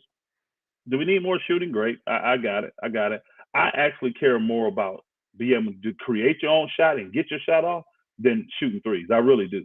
I just care more about that because the playoff time, you're going to get run off the three. They're not going to just let you bomb threes all day. You got to be able to get inside that line, create a shot. That's another reason I like that McCoy dude because they was running him off that. They was running at him. They was not trying to let him get them threes. And guess what? He would take 2 dribbles in. Another guy would step up, cut him off. He would spin on that dude, but the spin would go right into a fall away shot. And that booger was butter, bro. I was like, man, that's a pro mover. Y'all peeping this dude? The McCoy guy, whatever his first name is, I know he's from Boston University, and his last name McCoy. That cat's a pro. I'm trying to find a way to make room on my roster for that dude. I don't want to lose him. But most people in life, they do this, right? Because I'm going to go back to what you said about traveling clean. Like, going into the Summer League, right after we drafted, right after the draft, we didn't have no draft pick, we picked up Joey Ayala, and Austin Reeves. The Lakers already had their mind made up. This is the guys we're going with Austin Reeves. This is what we're going with. But in life, that's the mistake people make. Their mind be made up already. And I said that to say this, what you about you saying about the guy McCoy. Now, he's not going to be in because going into it already, the The Lakers, after they drafted Max Christie, their mind was made up with Scottie Pippen and Switler already. So no matter whoever else do, it's not gonna matter because their mind made up. And you're right. And again, like that's the politics of the game, y'all. It's the politics of it. And like last year, I get it because you get a guy like Austin Reeves, who legitimately, y'all, he would have gotten drafted. He would have been a second round pick last year. Multiple teams wanted to draft him, but once he fell out of the like first little section of it, he was like, look, I would prefer to be an unrestricted free. I would prefer to be an undrafted free agent. So he told teams, don't draft me so that he could pick where he wants to go. Guys like that, you have to show a little bit of loyalty to, because if they are seeking you out and then they coming in putting in that work, you got to keep your word. And then a lot of times their agents have worked stuff out to where they may have some guaranteed money, y'all. You might have guaranteed him $200,000. So you're not just trying to waste that unless he's garbage. Now, if he's just garbage, like, oh, this is trash, we can't use him, then you just chalk up $200,000. But if he coming in and he's one of the best, because let's keep it real, Austin Reeves was one of the better players they had in Summer League last year. He was. I just thought Trevelyan Queen was better, but Austin Reeves was one of their best players. So I had no problem with them adding Austin Reeves to the thing. I just thought Trevelyan Queen should have got a shot too. And then with COVID and everything, y'all, like nobody called him up all year. He just dominated. Again, I'm like, what's those teams waiting on? You need wings. This guy's high energy, way above the rim, super fast. I just didn't understand why they was not giving this dude a chance. Lakers offered Russell Westbrook and a first-round pick for Kyrie. Next counter offered Irving and Harris for Westbrook and 2 first-round picks. Yeah, that's what the sentiment has been. And if that's what they're doing, we wouldn't. If I'm the Lakers, that's a no deal right there. Now, Lakers countered offer with Russell Westbrook, Taylor Horton Tucker, and a first-round pick for Kyrie and Seth. That don't make sense there though, bro. See that somebody making that up because that money don't match there, bro. If you got Russell Westbrook and Taylor Horton Tucker, that's $58 million. You see what I'm saying? That don't make sense. And then if you got Kyrie and Seth, that's what, 37 and 8 million? What's that, 40, 45? That money don't match, bro. So something's off there. I think what you meant to say, they offered Russ, Taylor Horton Tucker, and 1 first, and it was for Kyrie and Joe Harris. That deal is what's out there. And the Nets probably counter with Kyrie for Russ and 2 first-round picks. Now, see, I think that one part is off. I think when you said Kyrie Irving and Seth Curry, you meant Kyrie and Joe Harris. That makes sense financially. Yeah, financially, yeah. That makes sense financially. Now, I'm going to be honest. The Nets offer of Kyrie Irving, Russell Westbrook, and 2 first-round picks, y'all. Honestly, I'm doing that. Do you know why? I'm doing that for Seth Curry? Yes. That's what the Nets truly offer. I can justify the 2 picks, y'all. You can justify. Kyrie Irving is easily worth a pick. And don't forget, Russell Westbrook. You still said easy 2 picks. Now, if you just go strictly back, easy 2 picks. He's worth a pick. And then you also have the justification of Kyrie Irving only makes $37 million, y'all. And Russ makes 36 something. And Russ makes 47. They're eating $10 million. That's worth a pick, y'all. I would have done that deal. If the Lakers turned that deal down, I'm a little upset with the Lakers. I'm a little upset. They got to stop playing. They got to get it done. Again, find another way to move. And the thing is, I think what they're trying to do is say, we want more assets for us. They'd rather have a player in that slot than them eat the $10 million. Send me back an $8, $9, $10 million player and take 1 pick. That's what they would rather do. That's what they would rather do. Now, to me, I guess Brooklyn, I don't know if they high on Seth Curry or not, because, I mean, you re-sign Patty Mills, you re-sign the center, Claxton. Why haven't you extended Curry? He's on a last year of a deal. Why have we not got an extension for Curry yet? Or are you planning on doing a single deal where you get a player and then a pick for Curry? And if that's the case, just take the Lakers pick then. That don't make sense. Don't fight like Kyrie's worth 2 draft picks right now. He's not. His talent is worth more than that. But you getting off your problem too. Man, if they actually did that, if Kyrie for Russ and 2 picks, and they were going to eat that salary, I don't know if that deal works though, bro. I don't think that deal works. I don't think you can do that deal. There's got to be another player in there. It's too much money in between. I'd have to get on the trade machine because trade machine don't really do the picks and all that stuff. Because you got to understand, those picks have a value too. They have a monetary value too. Even though they don't know what they are, they're probably going to put, hey, Lakers, we project you to be good. They're probably going to have like a $2-3 million value, $3 million value. So that's $6 million right there. No, those last 2 things don't make much sense because I think you got Steph Curry there when you should have Harris. Yeah, you should have Harris. And then in that last offer, there's got to be another player. There's got to be another player in there. And that's something that they don't have no $5 or $6 million players they're willing to get off of. I think they let them go like the Bruce Browns and all them, man. That's the kind of player that can make a deal like this go, tilt. And I know Cam Thomas can't be in it because that's part of their future. If they get rid of Kyrie, they believe they finna slide Cam Thomas in there and do some of the things Kyrie did. He been killing in what's the name for? Yeah, so it's $10 million difference. Yeah, so something ain't right about what you put up there, Loyalty. Those are not accurate. It can't be accurate offers because they couldn't do them. The league will reject those deals. So those offers aren't accurate. So, again, I think the best thing is to offer Russ and the 2 picks for Kyrie and Seth.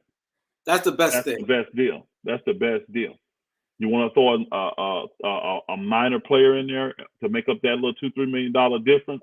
$2 million ain't a big difference. Well, when you in the luxury tax it is though. I mean, when you're in the luxury tax, it ain't a luxury. So you got to end up paying, got 2.5, you may end up paying $9 million for that. So if I could get a guy that I don't have to have that's making 1.7, 1.9, 2.1, and I could put him in the deal, so now I don't have to pay 9. Yeah. I'm gonna do that. Let the Lakers deal with him, and I can pick up another guy that I feel I need down the road. But yeah, so it's going to be interesting, man. It's going to be interesting to see what happens. I know a lot of Lakers fans are frustrated. I was on, I think it was Lakers in 5. I was on LA Live, stuff like that. And I know a lot of Laker fans, well, let me get this right, probably more LeBron fans are saying, just get the picks, just get the picks, just get the picks. I'm proud of my Lakers. I'm proud of my Lakers for standing 10 toes down. They said they're not just giving them up to move Russ, right? And it's not, look at that. It's not worth it. There you go. You got right there, you got almost $60 million in them 2, right? And then with Harris coming over here, you got, Harris 18, 37, that's 55, right? Yeah. And yeah, but see, even in that though, because Harris has, Kyrie, 1 year. THT, really 1 year.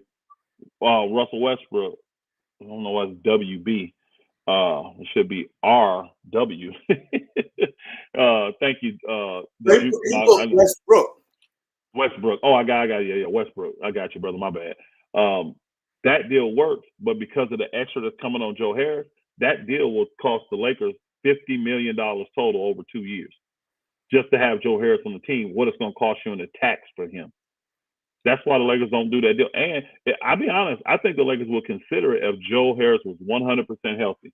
If he was 100% healthy, ready to start, ready to roll right now, cleared, they would. He ain't even cleared to play yet, y'all. And he's not, they're saying that he may not play. So think about this. We already did that last year with Nunn. Yeah. I ain't trying to go through that again. And it cost him $50 million over 2 years because Joe Harris has, 2 or 3 years left on his deal. Joe Harris got 2 or 3 years left, y'all. So I don't blame the Lakers. I'm not doing that Joe Harris deal. I was saying at first, we need a wing. Go ahead and bring Joe. But Seth a better player. Seth is good. I think he underrated to me. I think everybody agrees. All the time. Yeah. And he's killing in Philly before they Don't get me wrong. Don't get me wrong. I understand why Brooklyn don't want to give up Seth Curry. That's too much going out for Russell Westbrook in the picks. But my thing is this: if you trade Seth Curry right now, what are you getting? He only makes $8.5 million. There's no $8.5 million out there player that play like Steph Curry, too, right? unless he on a rookie deal. Only guys that's making that kind of money or less is guys on rookie deals. Then they ain't getting traded for Seth Curry. So at the end of the day, you move him, you're only gonna get a pick anyway. So you're saying Kyrie worth more than one pick? Not right now. He ain't even worth a pick right now, honestly. Being the headache that he's been, no team in the league is interested. You guys believe it or not, there's reasons why teams don't offer for certain people. Because I was talking to them earlier today, I think it was on Showtime or one of my guys' channel, I can't remember. But I was like, if Cam Reddish is that good, why ain't no team snatched him up right now? He's there. He's sitting right there. And all the Knicks said, give me first round pick, you can have him. And nobody wants to give up a first round pick for Cam Reddish. Why? He ain't lived up to the first round pick he been. But the Knicks, no, but even doing salary dump, they was willing to give him up a second round pick, but if they couldn't make the deal with you get off salary to get Brunson. They was he was up that bad. They were just so being fair in trade, you look at the Knicks and say, hey, look, you need a backup point guard. None is healthy. He's cleared. We'll send you him, and we'll give you a second round pick because we know you gave up a first to get him. That's being fair. We're taking a chance because fair, but a lot of we had to think like this. None had a better NBA career than I know. I know. So people always want to give. The reality is, None been a better NBA player so far. I fully agree. None is not as young as him though, and he's a lot smaller, and he didn't get drafted as high as him. So the reason I'm saying the second is most of the time, if you got a lottery pick like he was, no matter what he doing, you ain't any young still. Hey, bro, that talent could boom and pop. He got way more upside, and he does. He's got way more upside. That's why I say be fair. Offer him a second. I can't give you a first, so offer him a second. And that's fair because I'm giving you something that fits your need, and it's cheap. It's freaking $5 million. And if you don't like it, just get rid of him next year. Let it fall off your book. But you still got a second round pick to go out and get somebody, you know? So, and I'd give him a good one, like whatever one we got from Washington, whichever one's projected to be kind of higher, like a mid to early second round. I'd give him one of those. You know what I mean? Those are just as valuable as a first rounder right now. You know? Why do you think the Lakers had to pay? What did they pay for that pick for Christie? You ever find out? 2.5. 2.5. We had to pay $2.5 million for the 35th pick, bro. Plus his salary. He getting guaranteed money. Christie making the team no matter what, y'all. He could have been booty cheeks out there. He's still making the team. They signed him already. His contract guarantee. He signed 2 years, I think, 4 point something, 4.3. So, yeah, he's making $2 point something million a year. And now he's getting a chance to develop. And after that, he got a chance to make some serious money. So, but again, that's me dealing fair with teams. You know what I mean? Me being upfront and fair with teams. Because I think because they did give up a first and he was a lottery pick and he's still young. What is he, 21, if that? Cam Reddish came in. Cam Reddish. I'm going to look right now. How old Cam? Erica Tom. How old is Cam Reddish? Probably because he only did 1 year at Duke. He only did 1 year at Duke and he's been in the league, 2-3 years. So he got to be 21 max. Yeah, he can't be older than 21, unless he was old, 22 max. But old boy 27. I say 22 might be max. Yeah, you know, old boy's 27. None is 27. None 26. Okay, when does he turn 27 then? They said two people say he's 22. Cam 22. Eric says 23. Alan said 20. Eric Kwan. Why is it's so different? I just checked. It's 22. All right, cool. How old is what's his name? None. And when does he turn his next age? Because like Durant 33, but when the season starts, he's gonna be 34 years old, y'all. And that's why I'm telling you, Durant don't have the value everybody think he got. He ain't got he's still Kevin Durant, but I'm not giving that up for him. I don't need him that bad. I don't care what shape my team is. What's his name going on 23? Who? Cam Reddish. He born September 1st, 1999. Yeah, right. See, None will be 27 when the season starts. His birthday in August. So they 4 years apart. Yeah. So that's why I would do that. That's 4 years apart. He's taller. He fits the need for you better because we need wings. He's 6'8", bro. He's a legitimate 6'8" Yo, that's shooter. crazy. THT is younger than Cam Reddish. Yeah, and been in the league almost twice as long. He came. Hey, remember THT was a young. He got to Iowa State at 17. Yeah. He was young, and he only played 1 year. So when he got to the THT Lakers, he was only 18. Than Cam Reddish, right? Like a year before him, right? Or they was in the Had same to draft. because he played. His rookie year was the bubble, right? Yeah. So that was 1920. Then he played 2021, and then 21-22. So he's played 3 years in the league. Yeah. Yep, because he got the contract last year. Yeah, because then after 2 years you get the contract. So yep, this is his 4th year. He's going into. I think they came in the same year. He's going into his 4th year. Same year. Yeah, but that's something that he's 2 years younger than him. Unless because THT birthday in November or something, I think. So he may be turning 22. He turned 21 when the season started. So I think he's turning 22 this year. They was in the same draft. Yeah. So I remember, THT was a guy. I didn't know nothing about him. I didn't know much about him. Then when I went and watched film on him, I went and watched him play back in high school at the big school in Chicago. Then I watched him play at Iowa State, and I'm like, I watched him 5 minutes, y'all, 5. And I said, yeah, this dude a pro. He's a pro. I see why the Lakers did this to get this dude. This dude can get it. Now, let's see if he can do that against the NBA. I started watching him play. Y'all remember that first year in summer league, or not summer league, preseason. He was killing Kawhi. Paul, he was destroying them dudes. And he couldn't stop him.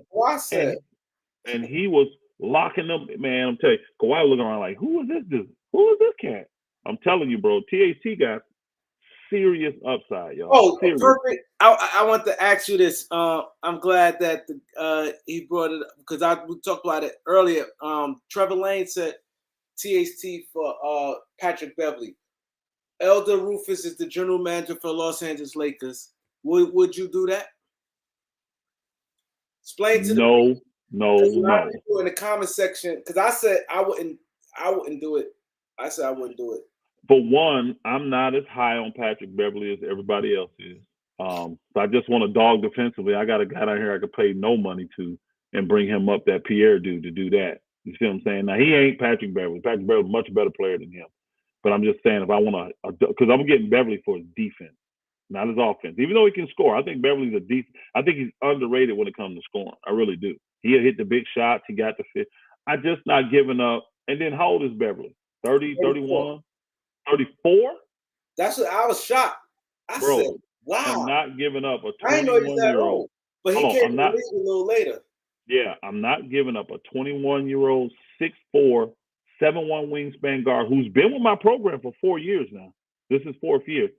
For a 34-year-old journeyman that's never won anything, and can be kind of a problem sometimes, with the attitude and this and that.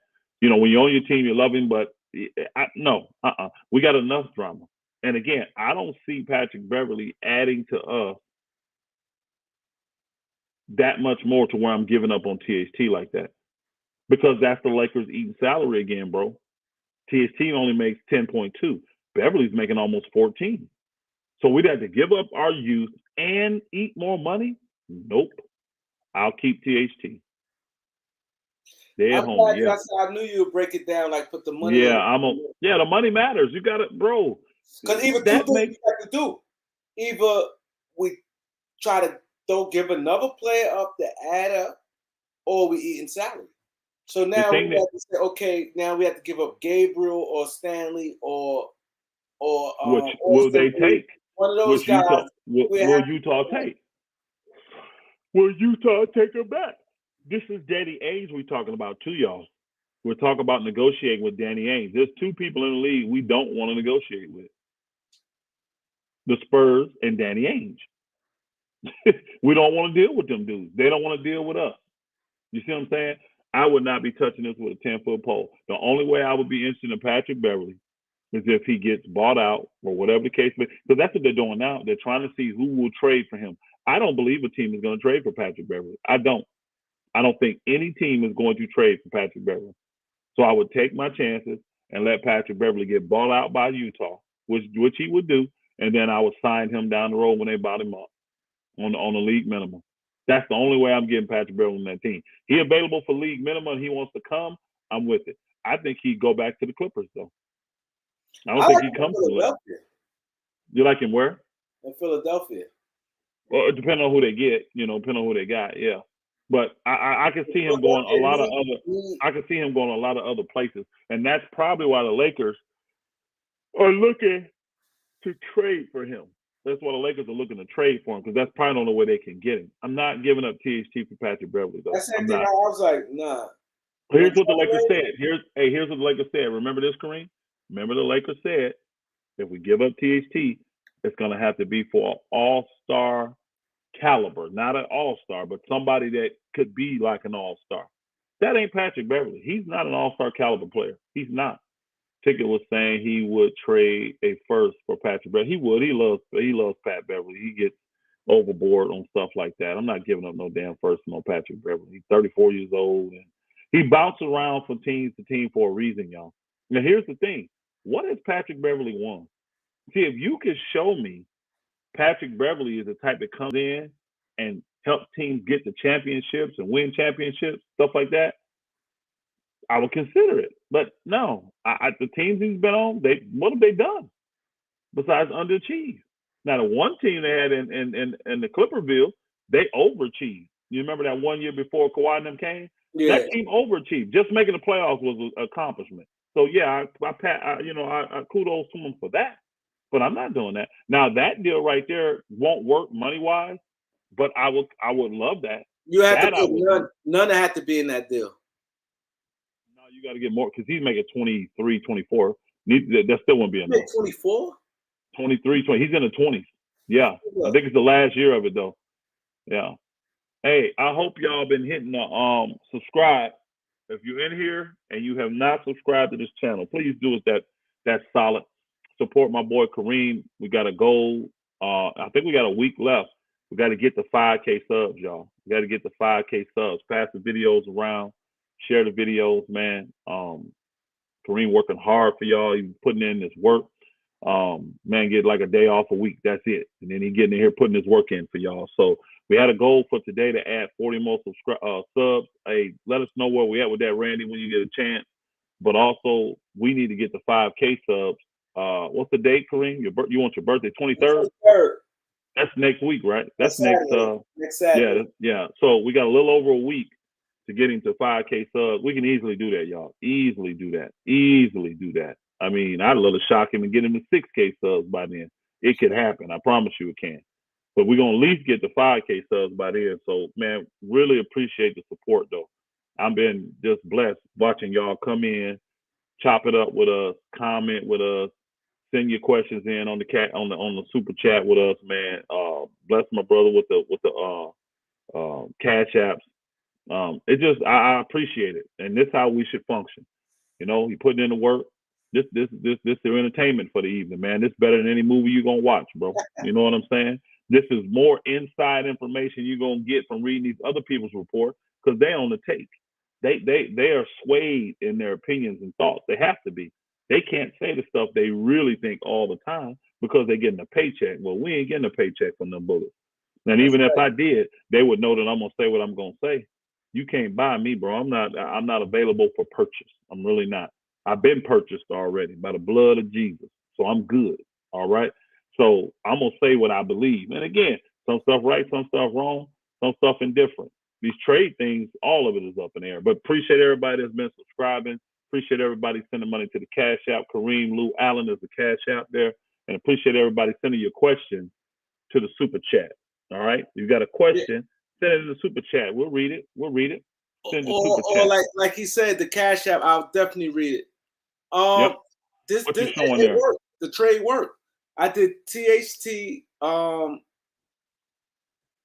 Kendrick Nunn, Austin Reeves for Harrison Barnes. It worked.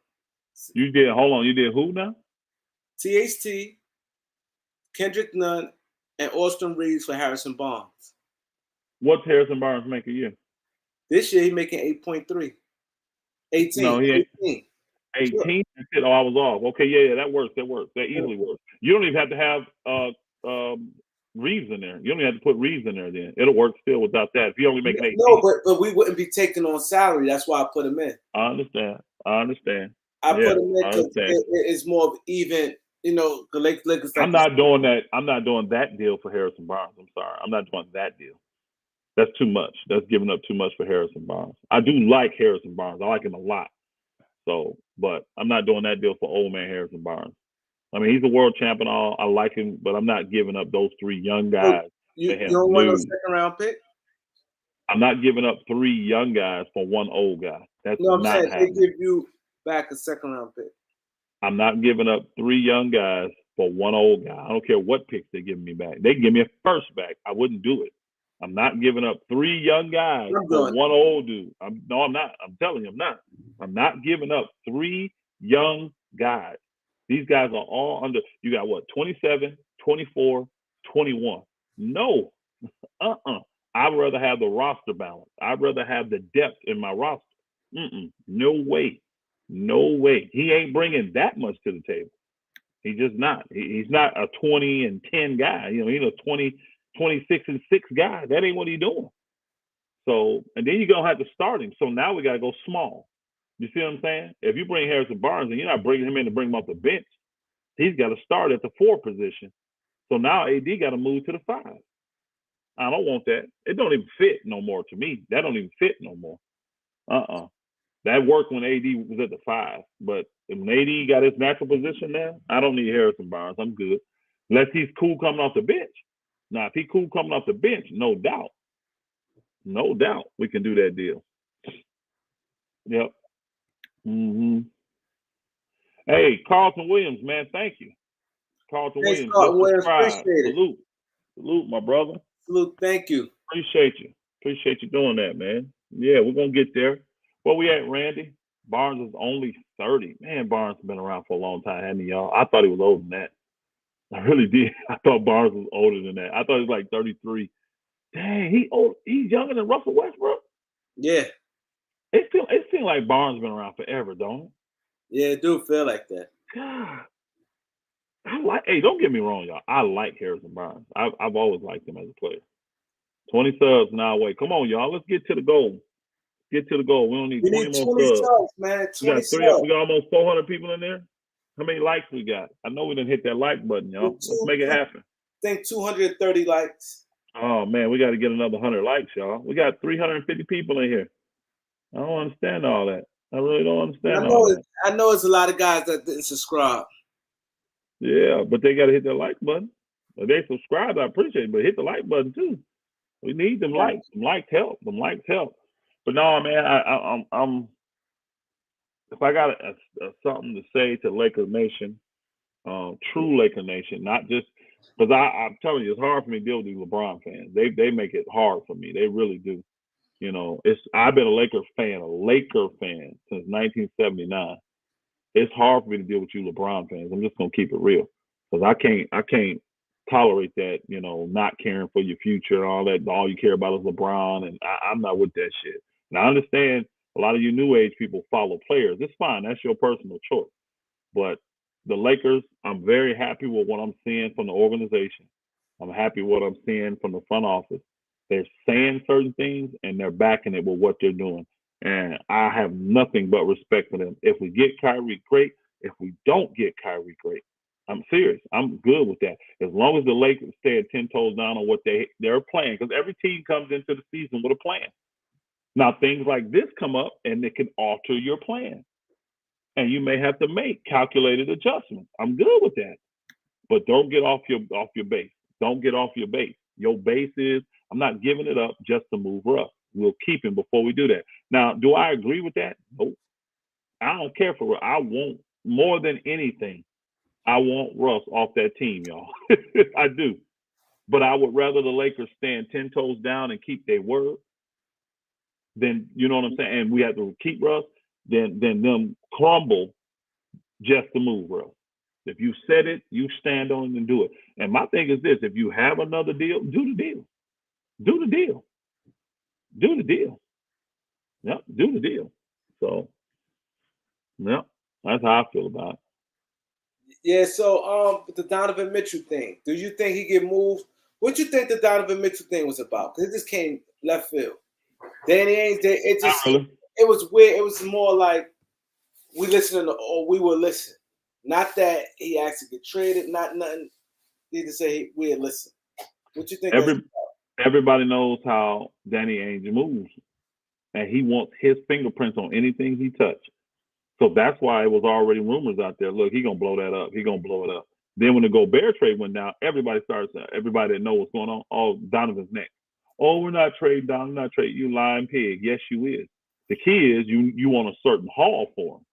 You see what I'm saying? You got a certain desire you want, and you waiting on a stupid team. That's what he waiting on. See, this is hold on, Kareem.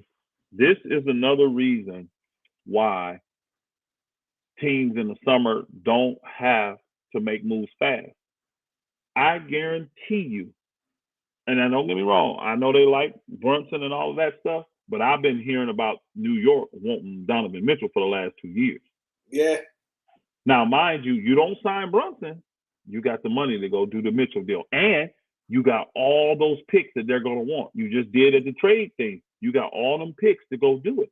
Now, if you do it, you got to add R.J. Barrett. Now that's not as good because you really need to pair Mitchell with him. If you take Mitchell and put him in the backcourt with Jalen Brunson, yeah, you got some guards that can score, but one of them is 6'1" and the other one's 5'11". They're way. Hey, salute, Big Kev. Salute, my brother. Yeah. Hey, those are two small guards. So I'm sorry, and they will get torched. They will get tiki torched defensively if you have to start them two little dudes. When you normally have a little guard, you got to get a bigger guard to make up for it. You have to. And Donovan Mitchell, people don't realize this because he got such height, but he's only 6'1", y'all. Donovan Mitchell only 6'1", so he's 6'1".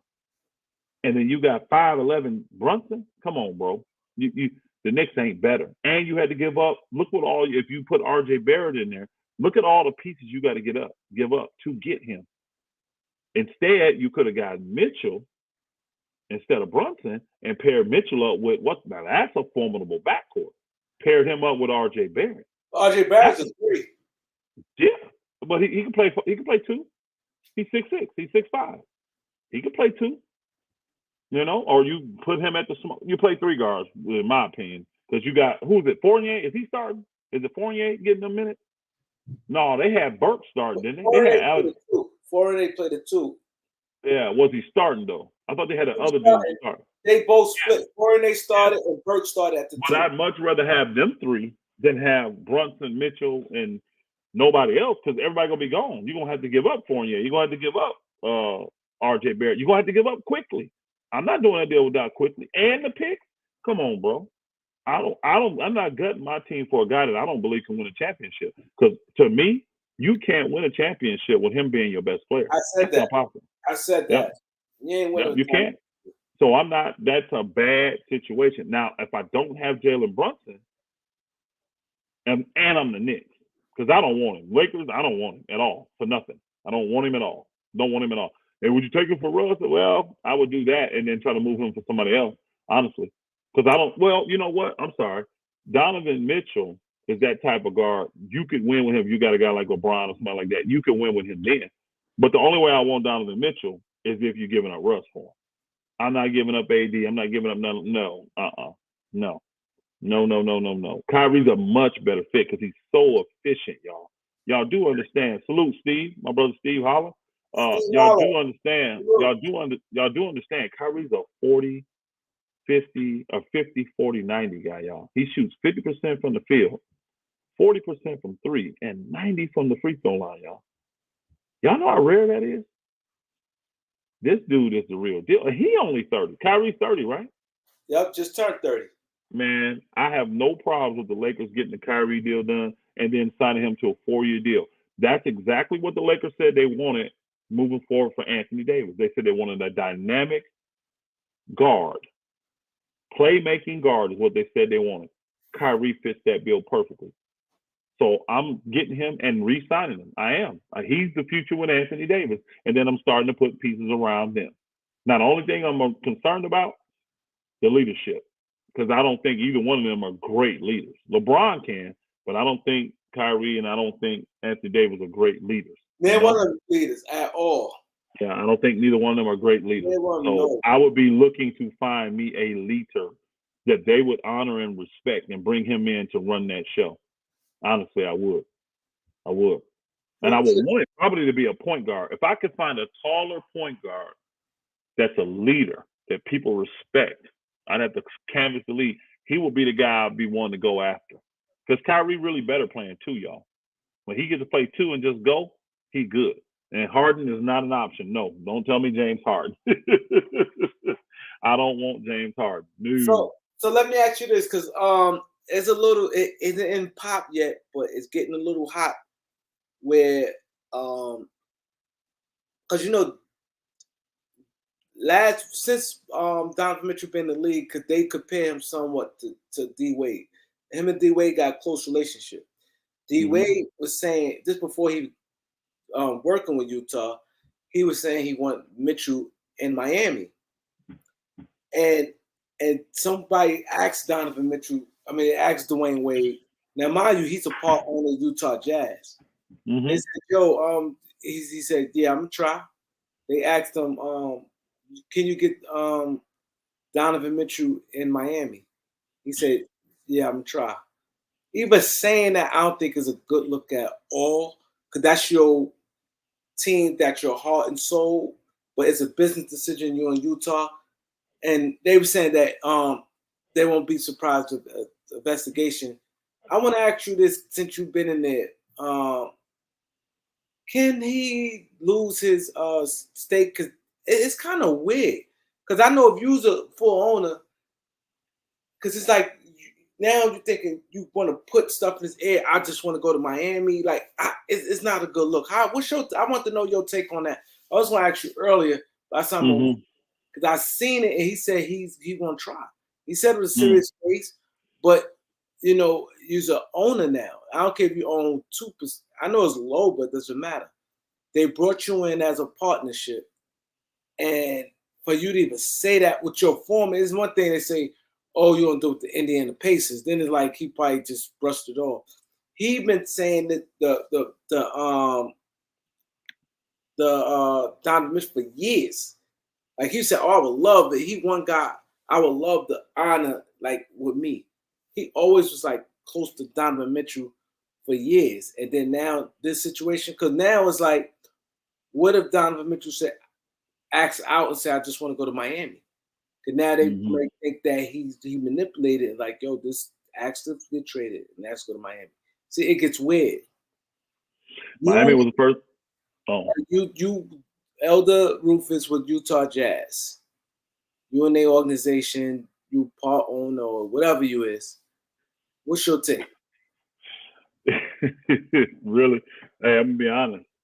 I don't believe in guys like that to win. So I actually have zero issue. I'm actually pushing him to work whatever relationship you got so we can get the best deal out of Miami we can get. That's what he wants to. I want him out of there, honestly. Behind the scenes, I'm telling my people he's not a fit for me. I don't want him. So anything to get him out of there to get us a good deal, if I can get the best haul for Miami, let's do it.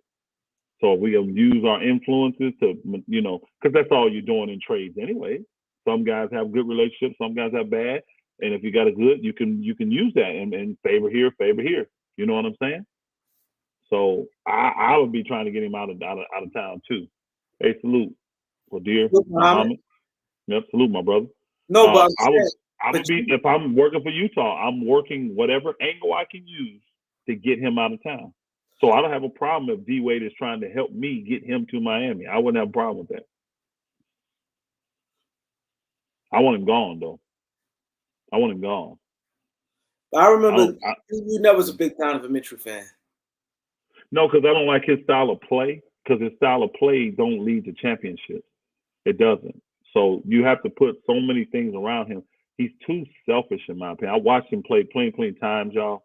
He's one of the worst shot takers in the NBA, in my opinion. And see, if you're a 6'6", 6'8", 6'9" guy, I can almost live with a little bit more. But he's 6'1" doing this, bro. And I could live with you being a high volume scorer or low percentage if you giving me maximum effort on the defensive end. So this guy just jacks up shots and he don't play no D. He don't. He don't play no D. Somebody pulled it up earlier and said he got a 111. I'm like, that's not good. Oh, for guard my foot. 111 is not a good rating. And I think that's probably inflated just because most time they got to hide him, so they put him on the worst player on the other team. I hate his effort on the defensive end. I hate it with a passion. So he couldn't play for me. I would have been just like Danny Ainge. I'd have came in and blew it up. Now I possibly would have wanted to keep Rudy Gobert. But if I got a team do what Minnesota did, I'm definitely moving Rudy. You're gonna give me a haul like that, I'm definitely moving Rudy. Okay, so you the general manager for the Utah Jazz. Mm-hmm. Trading down now. You work with Utah, so obviously you're going to do what's best for your team. You're the general manager. Absolutely, yeah. Okay, Miami call you. What do you want from Miami? Nothing they gonna give me. They're not gonna give me what I want. I'm trying to start the conversation with Bam Adebayo because apparently they're on the same level. I mean, Donovan Mitchell's made 3 All-Stars, bro. You see what I'm saying? He on the rise. I want Bam. That's the first person I want. I mean, Tyler I'll talk about, but I don't know what else you could package with Tyler that's going to make me, you see what I'm saying? That's going to make me happy with that. I do like Tyler Hero, but I would want more than Tyler Hero. If he's the centerpiece, you're gonna have to wow me. And I'm looking at that roster up and down. I can't even think of nobody else that would really fit besides Bam. Yeah, I'm gonna want a boatload of picks. Okay, so your motto is you going for Bam, and you don't want Hero. Okay, so now you talking to the Knicks. What do you want from the Knicks? RJ Barrett. And what else? Quickly and Toppin. I want all 3. Yeah, I want all 3. And I had to look at the rest. I'm not taking no bad contracts. I'm not taking no bad. So don't offer me Julius Randle. Don't talk to me about what's his name, Fournier. Don't talk to me about them dudes. Don't bring them up, bro. I'm hanging up on you. Literally, I'm gonna hang up on you, bro. Don't even mention their name. And casual, don't even bring it up, bro. You try to slide that shit in, I'm done. I'm gone. But I will want that. And then it's going to be tough because those 3 together, I think, don't make enough to even meet a max salary. I don't think they do. So, and they're not giving up all that for Donovan Mitchell. That's all their youth. All of it. That's all their youth.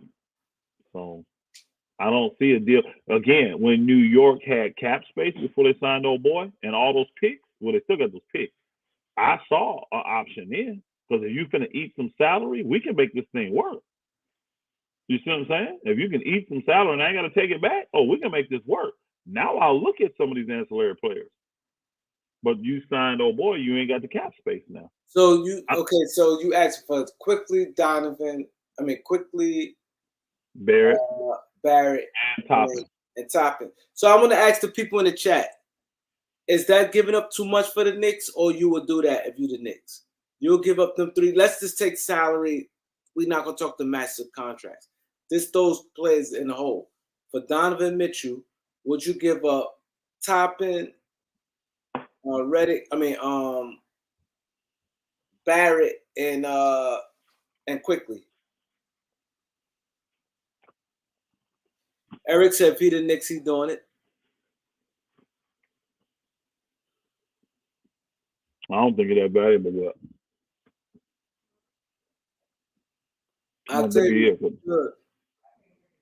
I'm not talking to you. Not you, Kareem. My wife. Yo, we still 20 subscribers away. Let's hit that subscribe button. We got 343 people in here. Hey, look. Hey, bro. He said Elder crazy. Elder would stay at mediocrity. Why? I'm just saying what I would do if I was them. I wouldn't be making these kind of moves. I wouldn't be interested in Donovan Mitchell. He's mediocrity. He's 45, 50 wins a year, but you're never going to advance to guys second round playoff. Point. So I'm just answering what Kareem is asking me. He said, if you're the GM of the Knicks, what I would do. In the situation they're in right now. What you asking for? Yeah, Utah. I'm getting whatever I can get from them. I'm getting assets so I can move them to get other greater assets. That's why they want all these draft picks. Because you just never know who you're going to hit on in the draft. That's smart. They're in a total rebuild, y'all. Utah on a total rebuild. Mm-hmm.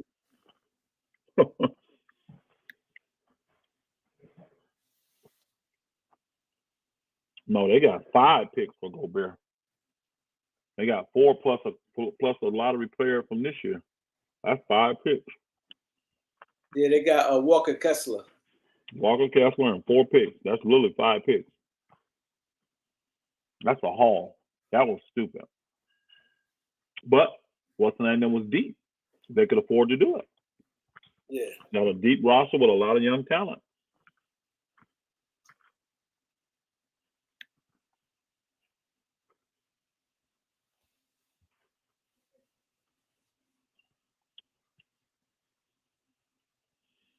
Yeah.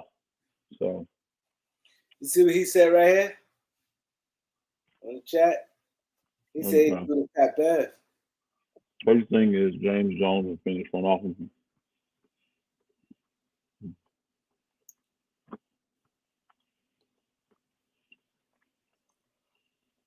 Mm-mm.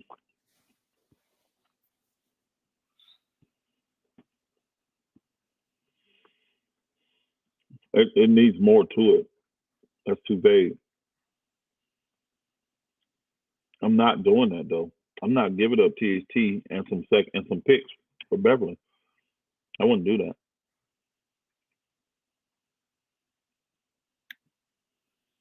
Loyalty wants you to read this, Elder. Tell Loyalty to hit the super chat now, Black. Loyalty always in here support.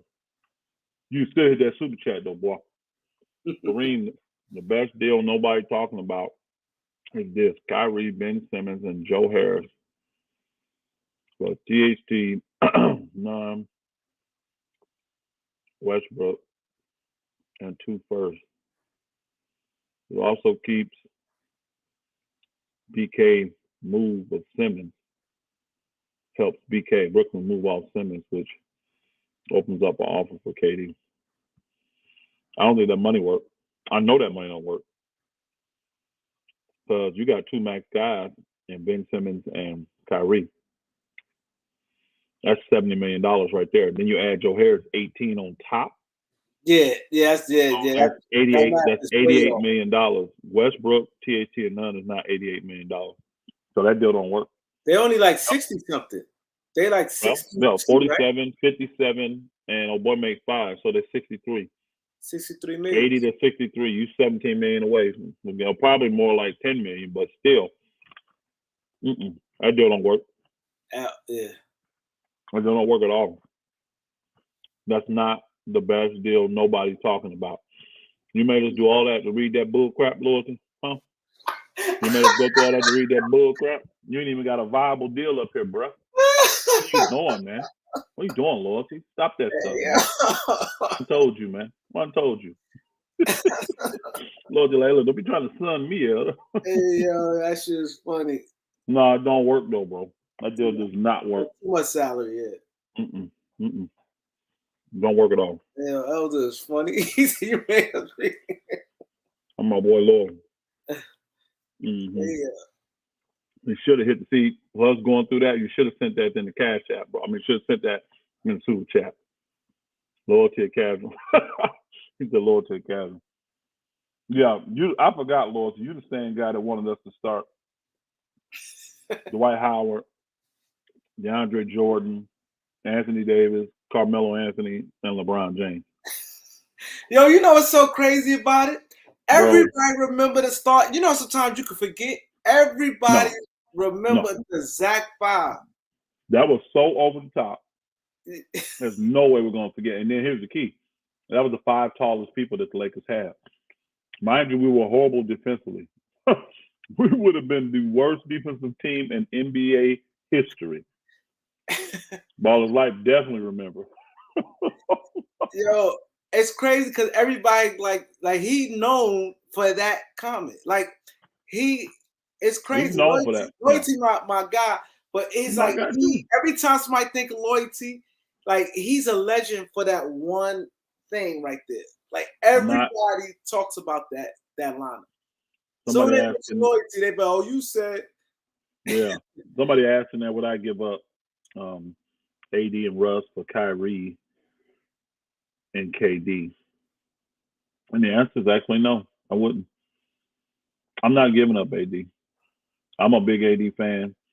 I don't see because here's what I got. I got Kyrie, I got LeBron, and I got KD. All his life was good, bro. I got salute balls life. I got no big men, none. So and KD to me, y'all, he's not of the highest order like guys like Bass and all them say. He's not of that order. To me, he's never led a team to a championship. He jumped on a team with bona fide leaders in Steph Curry and Draymond Green, and he was just able to ball. He tried to do the same going over here to what's the name? Why do you think he wanted Harden so bad? He needed somebody to lead. Kyrie was showing him, man, it ain't gonna happen. Kyrie just ain't committed enough. He ain't gonna play enough. KD don't want to lead, and that's why he came out. I'm not no leader. He said it. They said there's an interview out there with him saying, I'm not no leader. And take the man for his word. He ain't. So look at the situation he said. He wants to get traded, right? Where did he say he wanted to go, y'all? Phoenix and Miami. What's Phoenix and Miami got? Leaders. 2 bona fide leaders. Jimmy You Butler. got Chris Paul, Jimmy Butler, Devin Booker. You got bona fide leaders in those places. And then the coaching. Yep, the coaching is leadership. The front office is leadership. Yeah. He wants to go somewhere where he could just come in and play ball. And I can't say I'm mad at him if you know you're not a leader. That's the best scenario for you. That's why the Toronto deal won't work, y'all. Everybody's talking about Toronto, blah, blah, blah. Who gonna lead? KD not gonna be the leader, y'all. So you can't send him in a place where he's got to be the leader. That's why the what's the name deal don't work for me. He ain't a leader. There ain't no leader down there in New Orleans if you take the people back. TMM. Kyrie, he posted that just now. Did Kyrie posted that just now? That's probably our phone will be lit up with what's the name if he did that, bro. TMM. Was that just now or? You big on Instagram. When you get that, I know you subscribe to Kyrie, ain't you? Nah, I'm not. I don't do Instagram that much like that. Oh, I thought you was big on Instagram. That I would think my phone would have been lit up with stories talking about Kyrie wants to stay, and it is not. I got nothing. See you later. Say he didn't. He didn't post that. Yeah, people like to troll and stuff. You nicer than me. Hey, you nicer than me. I will block him for that stuff. Coming here with that fake news. Fake news, man. What's up with you, bro? I know that things happen so fast. I ain't know what to believe. The what did? No, I said things happen so fast. Yeah. I ain't know what to believe or whatever. Hey, that would be the ultimate troll if Kyrie did tell Brooklyn, I want to stay. Yeah. After all they've done to show him they don't want him. For him to come out publicly because they called him out. Oh, Kyrie hasn't requested a trade. For him to come out and say, okay, I want to stay. That would kill me. That'd be so funny. It's a lot of rumors of that, bro. And you know why? Those are the people that want to pressure the Lakers into making a deal. That's why you see Kyrie's going to stay. Kyrie's going to stay. How's a man going to stay somewhere he's not wanted? How's he going to stay? Brooklyn don't even want him. It's a wasted season if they take Kyrie back and put him out there. There's no way you win it. When everybody, all the beat writers talked about how everybody was sad and hated coming to work and it was the worst work environment ever. He said everybody hated coming to work. And mainly they blamed Kyrie for all that. What they had to deal with Kyrie. So, again, I know for a fact Kyrie done. But Y'all have to see it. Yeah, that's what we talking about. We made it, huh? We made it? Did we? What were we trying to get to today? 350, right? We're trying to get down to 350. I think 360. What it was? I'm lost. What did we start? No, 390. I thought we started at 390, and I said let's get down to 350. So we still 20 away. We still 20 away. You're right. If you haven't subscribed, we need you to subscribe to the channel. Subscribe, hit the notification bell. You're right. We got a goal. We got a goal. 5K by next Saturday. We're trying to get to 350 subscribers needed by tonight. So we need 20 more people. And we about done, because I told Kareem an hour and a half, and he got an extra half hour out of me. Oh yeah. We about done. Because we both like Ty, and we cover a lot I got today. stuff to do. I want to give everybody a shout out. Who came through. He said we are now 10. Oh, we was 10 subscribers. We might get this when we go off air. We are not. Yeah, because that what happened yesterday, right? We ended up getting it when we woke up in the morning. Yeah. Hey, the real is no. Yeah, I don't want Brooklyn not to want him, and they said it. When you tell a person go out and see if you can get a signing trade, that means you don't want. When a man says, "Hey, I don't have to get a 4-year deal. I'll take a 2-year deal to protect you and me," and when you say, "Nah, we'll pass," what that mean? They don't want you. They don't want you. Then when you sign, I'm tripping on how Brooklyn played him. When he signed, remember Brooklyn, what? Oh, we had no idea he was resigning. You know what I mean? But Brooklyn won him. Yeah, y'all something else, man. Just say y'all hate the Lakers, man. A lot of y'all just hate the Lakers, hate LeBron, and y'all boogers is nervous. Y'all nervous because if the Lakers mess around and get Kyrie, we are legitimate championship contenders in y'all eyes. And that scares you. Just say that. I've admitted to people that I'm scared of the Memphis Grizzlies with the way they're doing it. Them young dogs, they got all that money, cap space money, and they got all them picks. Man, they got a lot of flexibility. With that talent. Carrie Fisher, appreciate it. Hey, Carrie Fisher, appreciate you. Just that's what I'm talking about. We definitely thank you so much. Appreciate that. The sub. Yeah. We got my boy LA Sports Live is in the building. Hey, salute LA Sports Live. We got he was out at the game last night, right? Oh yeah, he's at the game. Him and LA Sports Live. What you think about that McCoy dude from Boston U? McCoy is his last name. What you think about him, watching him live? He said KD going back to Golden State. I don't think so. They say Steph's position. He's trying to get him. That's what they're saying, but there's so much Kato, news out there right now. Appreciate you, bro. Salute, Kato. That's my Georgia brother. Oh, he from Georgia? He in Valdosta, if I'm not mistaken. Yeah, Southern Georgia. Yep. But there's so much fake news out there trying to create leverage. Brooklyn thinks they got leverage. Well, they want leverage. The Lakers want leverage. The players want leverage. LeBron wants leverage. KD wants leverage. Kyrie, really, when you look at it, KD and Kyrie trolling, bro. I was looking at the stuff that they put out, they just trolling everybody. They're out here trolling right now, man. Yep. Yeah, we need 10 subs for the Daily Goal. All y'all subscribed in here? All of y'all subscribed? Hey, Corey Body, so you subscribed? Out of 317 Rambo, you subscribed to the channel, man? Oh, he's personally, I like this. Okay, Diesel Capone, you subscribe to the channel? Yeah, we call it Rambo, Diesel Capone, Dale the Boner. What the well? Yeah, I know you subscribe. I know you not TMM 19. You the one put that false report out, didn't you? Was that the person that put the false report out? Talking about what's the name said he going back? I know you ain't subscribed. I know you didn't subscribe. They're trolling LeBron. Boy, it's a lot of hate, bro. And people know they hate LeBron and the Lakers, bro. They know they hate him, man. It's crazy. See, McCoy and Swindle look good in person.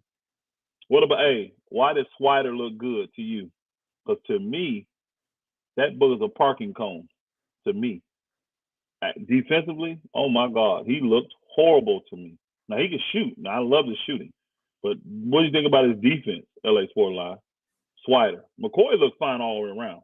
He gave effort on defense. He's quick. I'm gonna tell you one thing I love about him.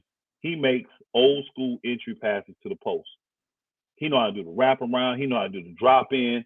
He know how to do all that. He know how to take the pump fake one dribble to get to the right angle and then drop it with the bounce back. He know how to do all that stuff, bro. Stuff you don't see in the game at all today. He got all that stuff. Kareem, wake your butt up, man. I'm up. I read my boy Randy. What he's saying? Yeah. Yeah, Swider is a parking man. That booger, man, he ain't moving on defense at all. I was like, wow. They were bullying him, and why can't LeBron make it work with Westbrook? Why can't you make it work with Westbrook, brother? Why are you trolling, man? Hey, make me block you, bro. Let me block. I'm gonna block you. You keep this trolling crap up. You saw what happened last year. That's why we can't make it work. Why you in here trolling, man? Why you trolling, bro? Make me block you, bro. Make me block you. He's saying vain threats, Elder. You ain't gonna block me. Keep it up. Elder block. Kareem won't block you. Elder block your butt. Elder I will block your butt. Hey, I'll Dikembe Mutombo you. Look, we had the worst record. Man, stop. I'm gonna block this dude, man. He finna I'm talking about what happened last year.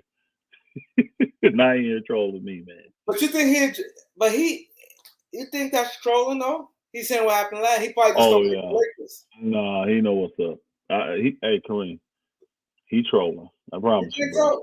So? But he might just not like the Lakers though. Like I'm reading it again. Hold on. If you don't like the Lakers, what you doing in here? That's the guy that. And then you talking like this, you pretty much trolling. But I think he want to talk trash about the Lakers. Guys like Jimmy Two Shoes. At least Jimmy Two Shoes just admit that he's a troll, and he just does it on purpose to everybody. You know, I can respect that. You trolling?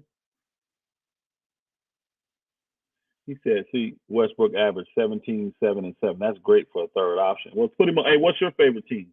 19, I ain't gonna lie. I'm not. He averaged 18, bro. All numbers.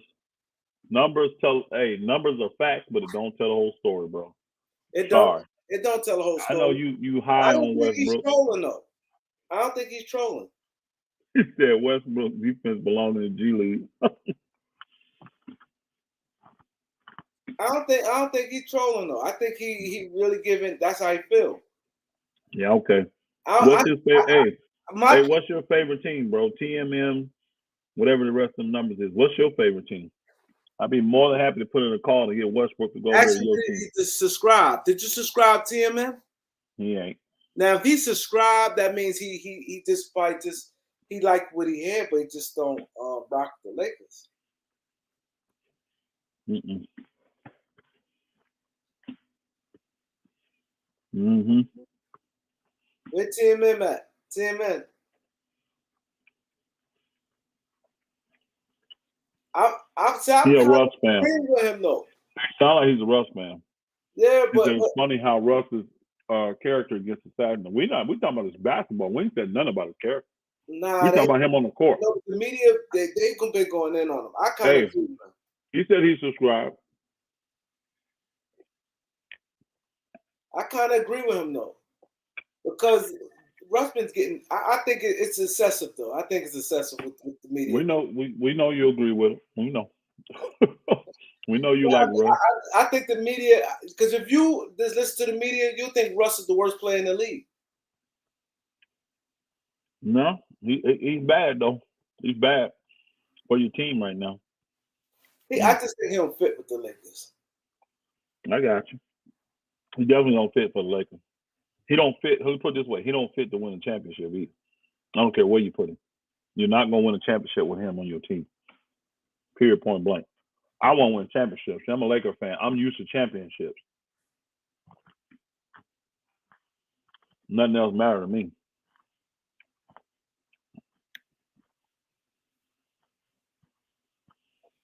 Swider got to be able to get a shot off. against the varsity players, bro. He can't. Let me tell you right now.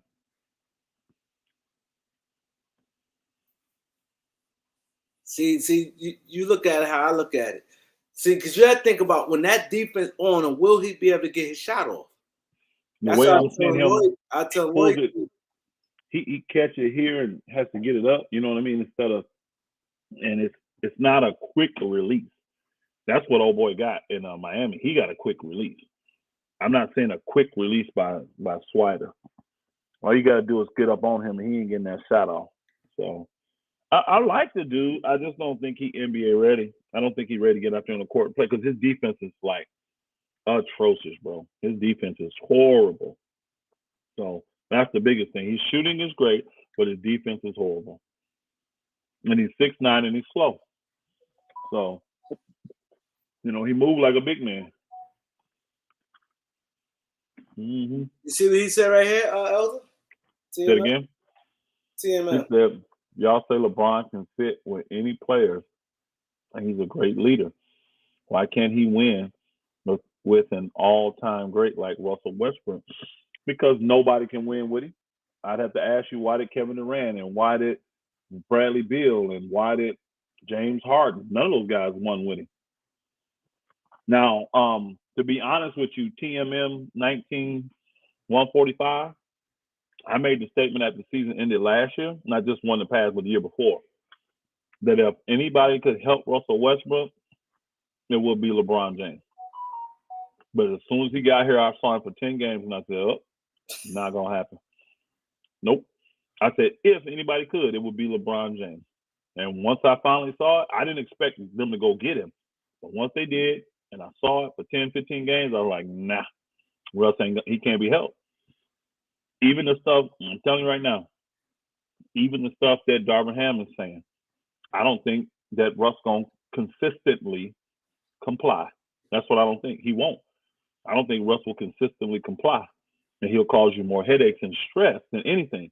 Because let's keep it real. You think Darvin Ham want to keep him, play him, and then have to get to a point where he realized, I got to bench this dude to make my team better. Or you don't think this is just something to talk about and this all BS? Smoke and mirrors with the trade and stuff. Yeah. Right now, they jockeying for position. They're going to make trades, but, you know, they just, again, nobody has to right now. Nobody has to. So there's no deadlines. There's no right now. It's not. So nobody's motivated because they don't have to do nothing right now. They don't have to. So y'all come, Randy, come tell me. I know by now we would have to got those 10 subs. Come on now. I know we got some 10 Big Albert, what up, Big Albert? Oh yeah, I'm gonna get to it. I'm definitely gonna get to it. Mm-hmm. Yep. So, mm-hmm. All right, Kareem, I'm about done, man. I'm told. Yeah, so I appreciate that. Everybody come through, hit the like and subscribe on your way out. If you hit the Cash App, I will give you a shout out the next video. Man, we appreciate y'all. We appreciate TM, everybody. We appreciate y'all. I joke around with some of y'all and stuff. Really appreciate the support. We appreciate y'all coming over here, showing love. Kareem putting in mega work, working hard for y'all, man. You're going to have one of the best channels on YouTube. I can guarantee it. You watch. You do stuff the right way, you get rewarded. You reap what you sow.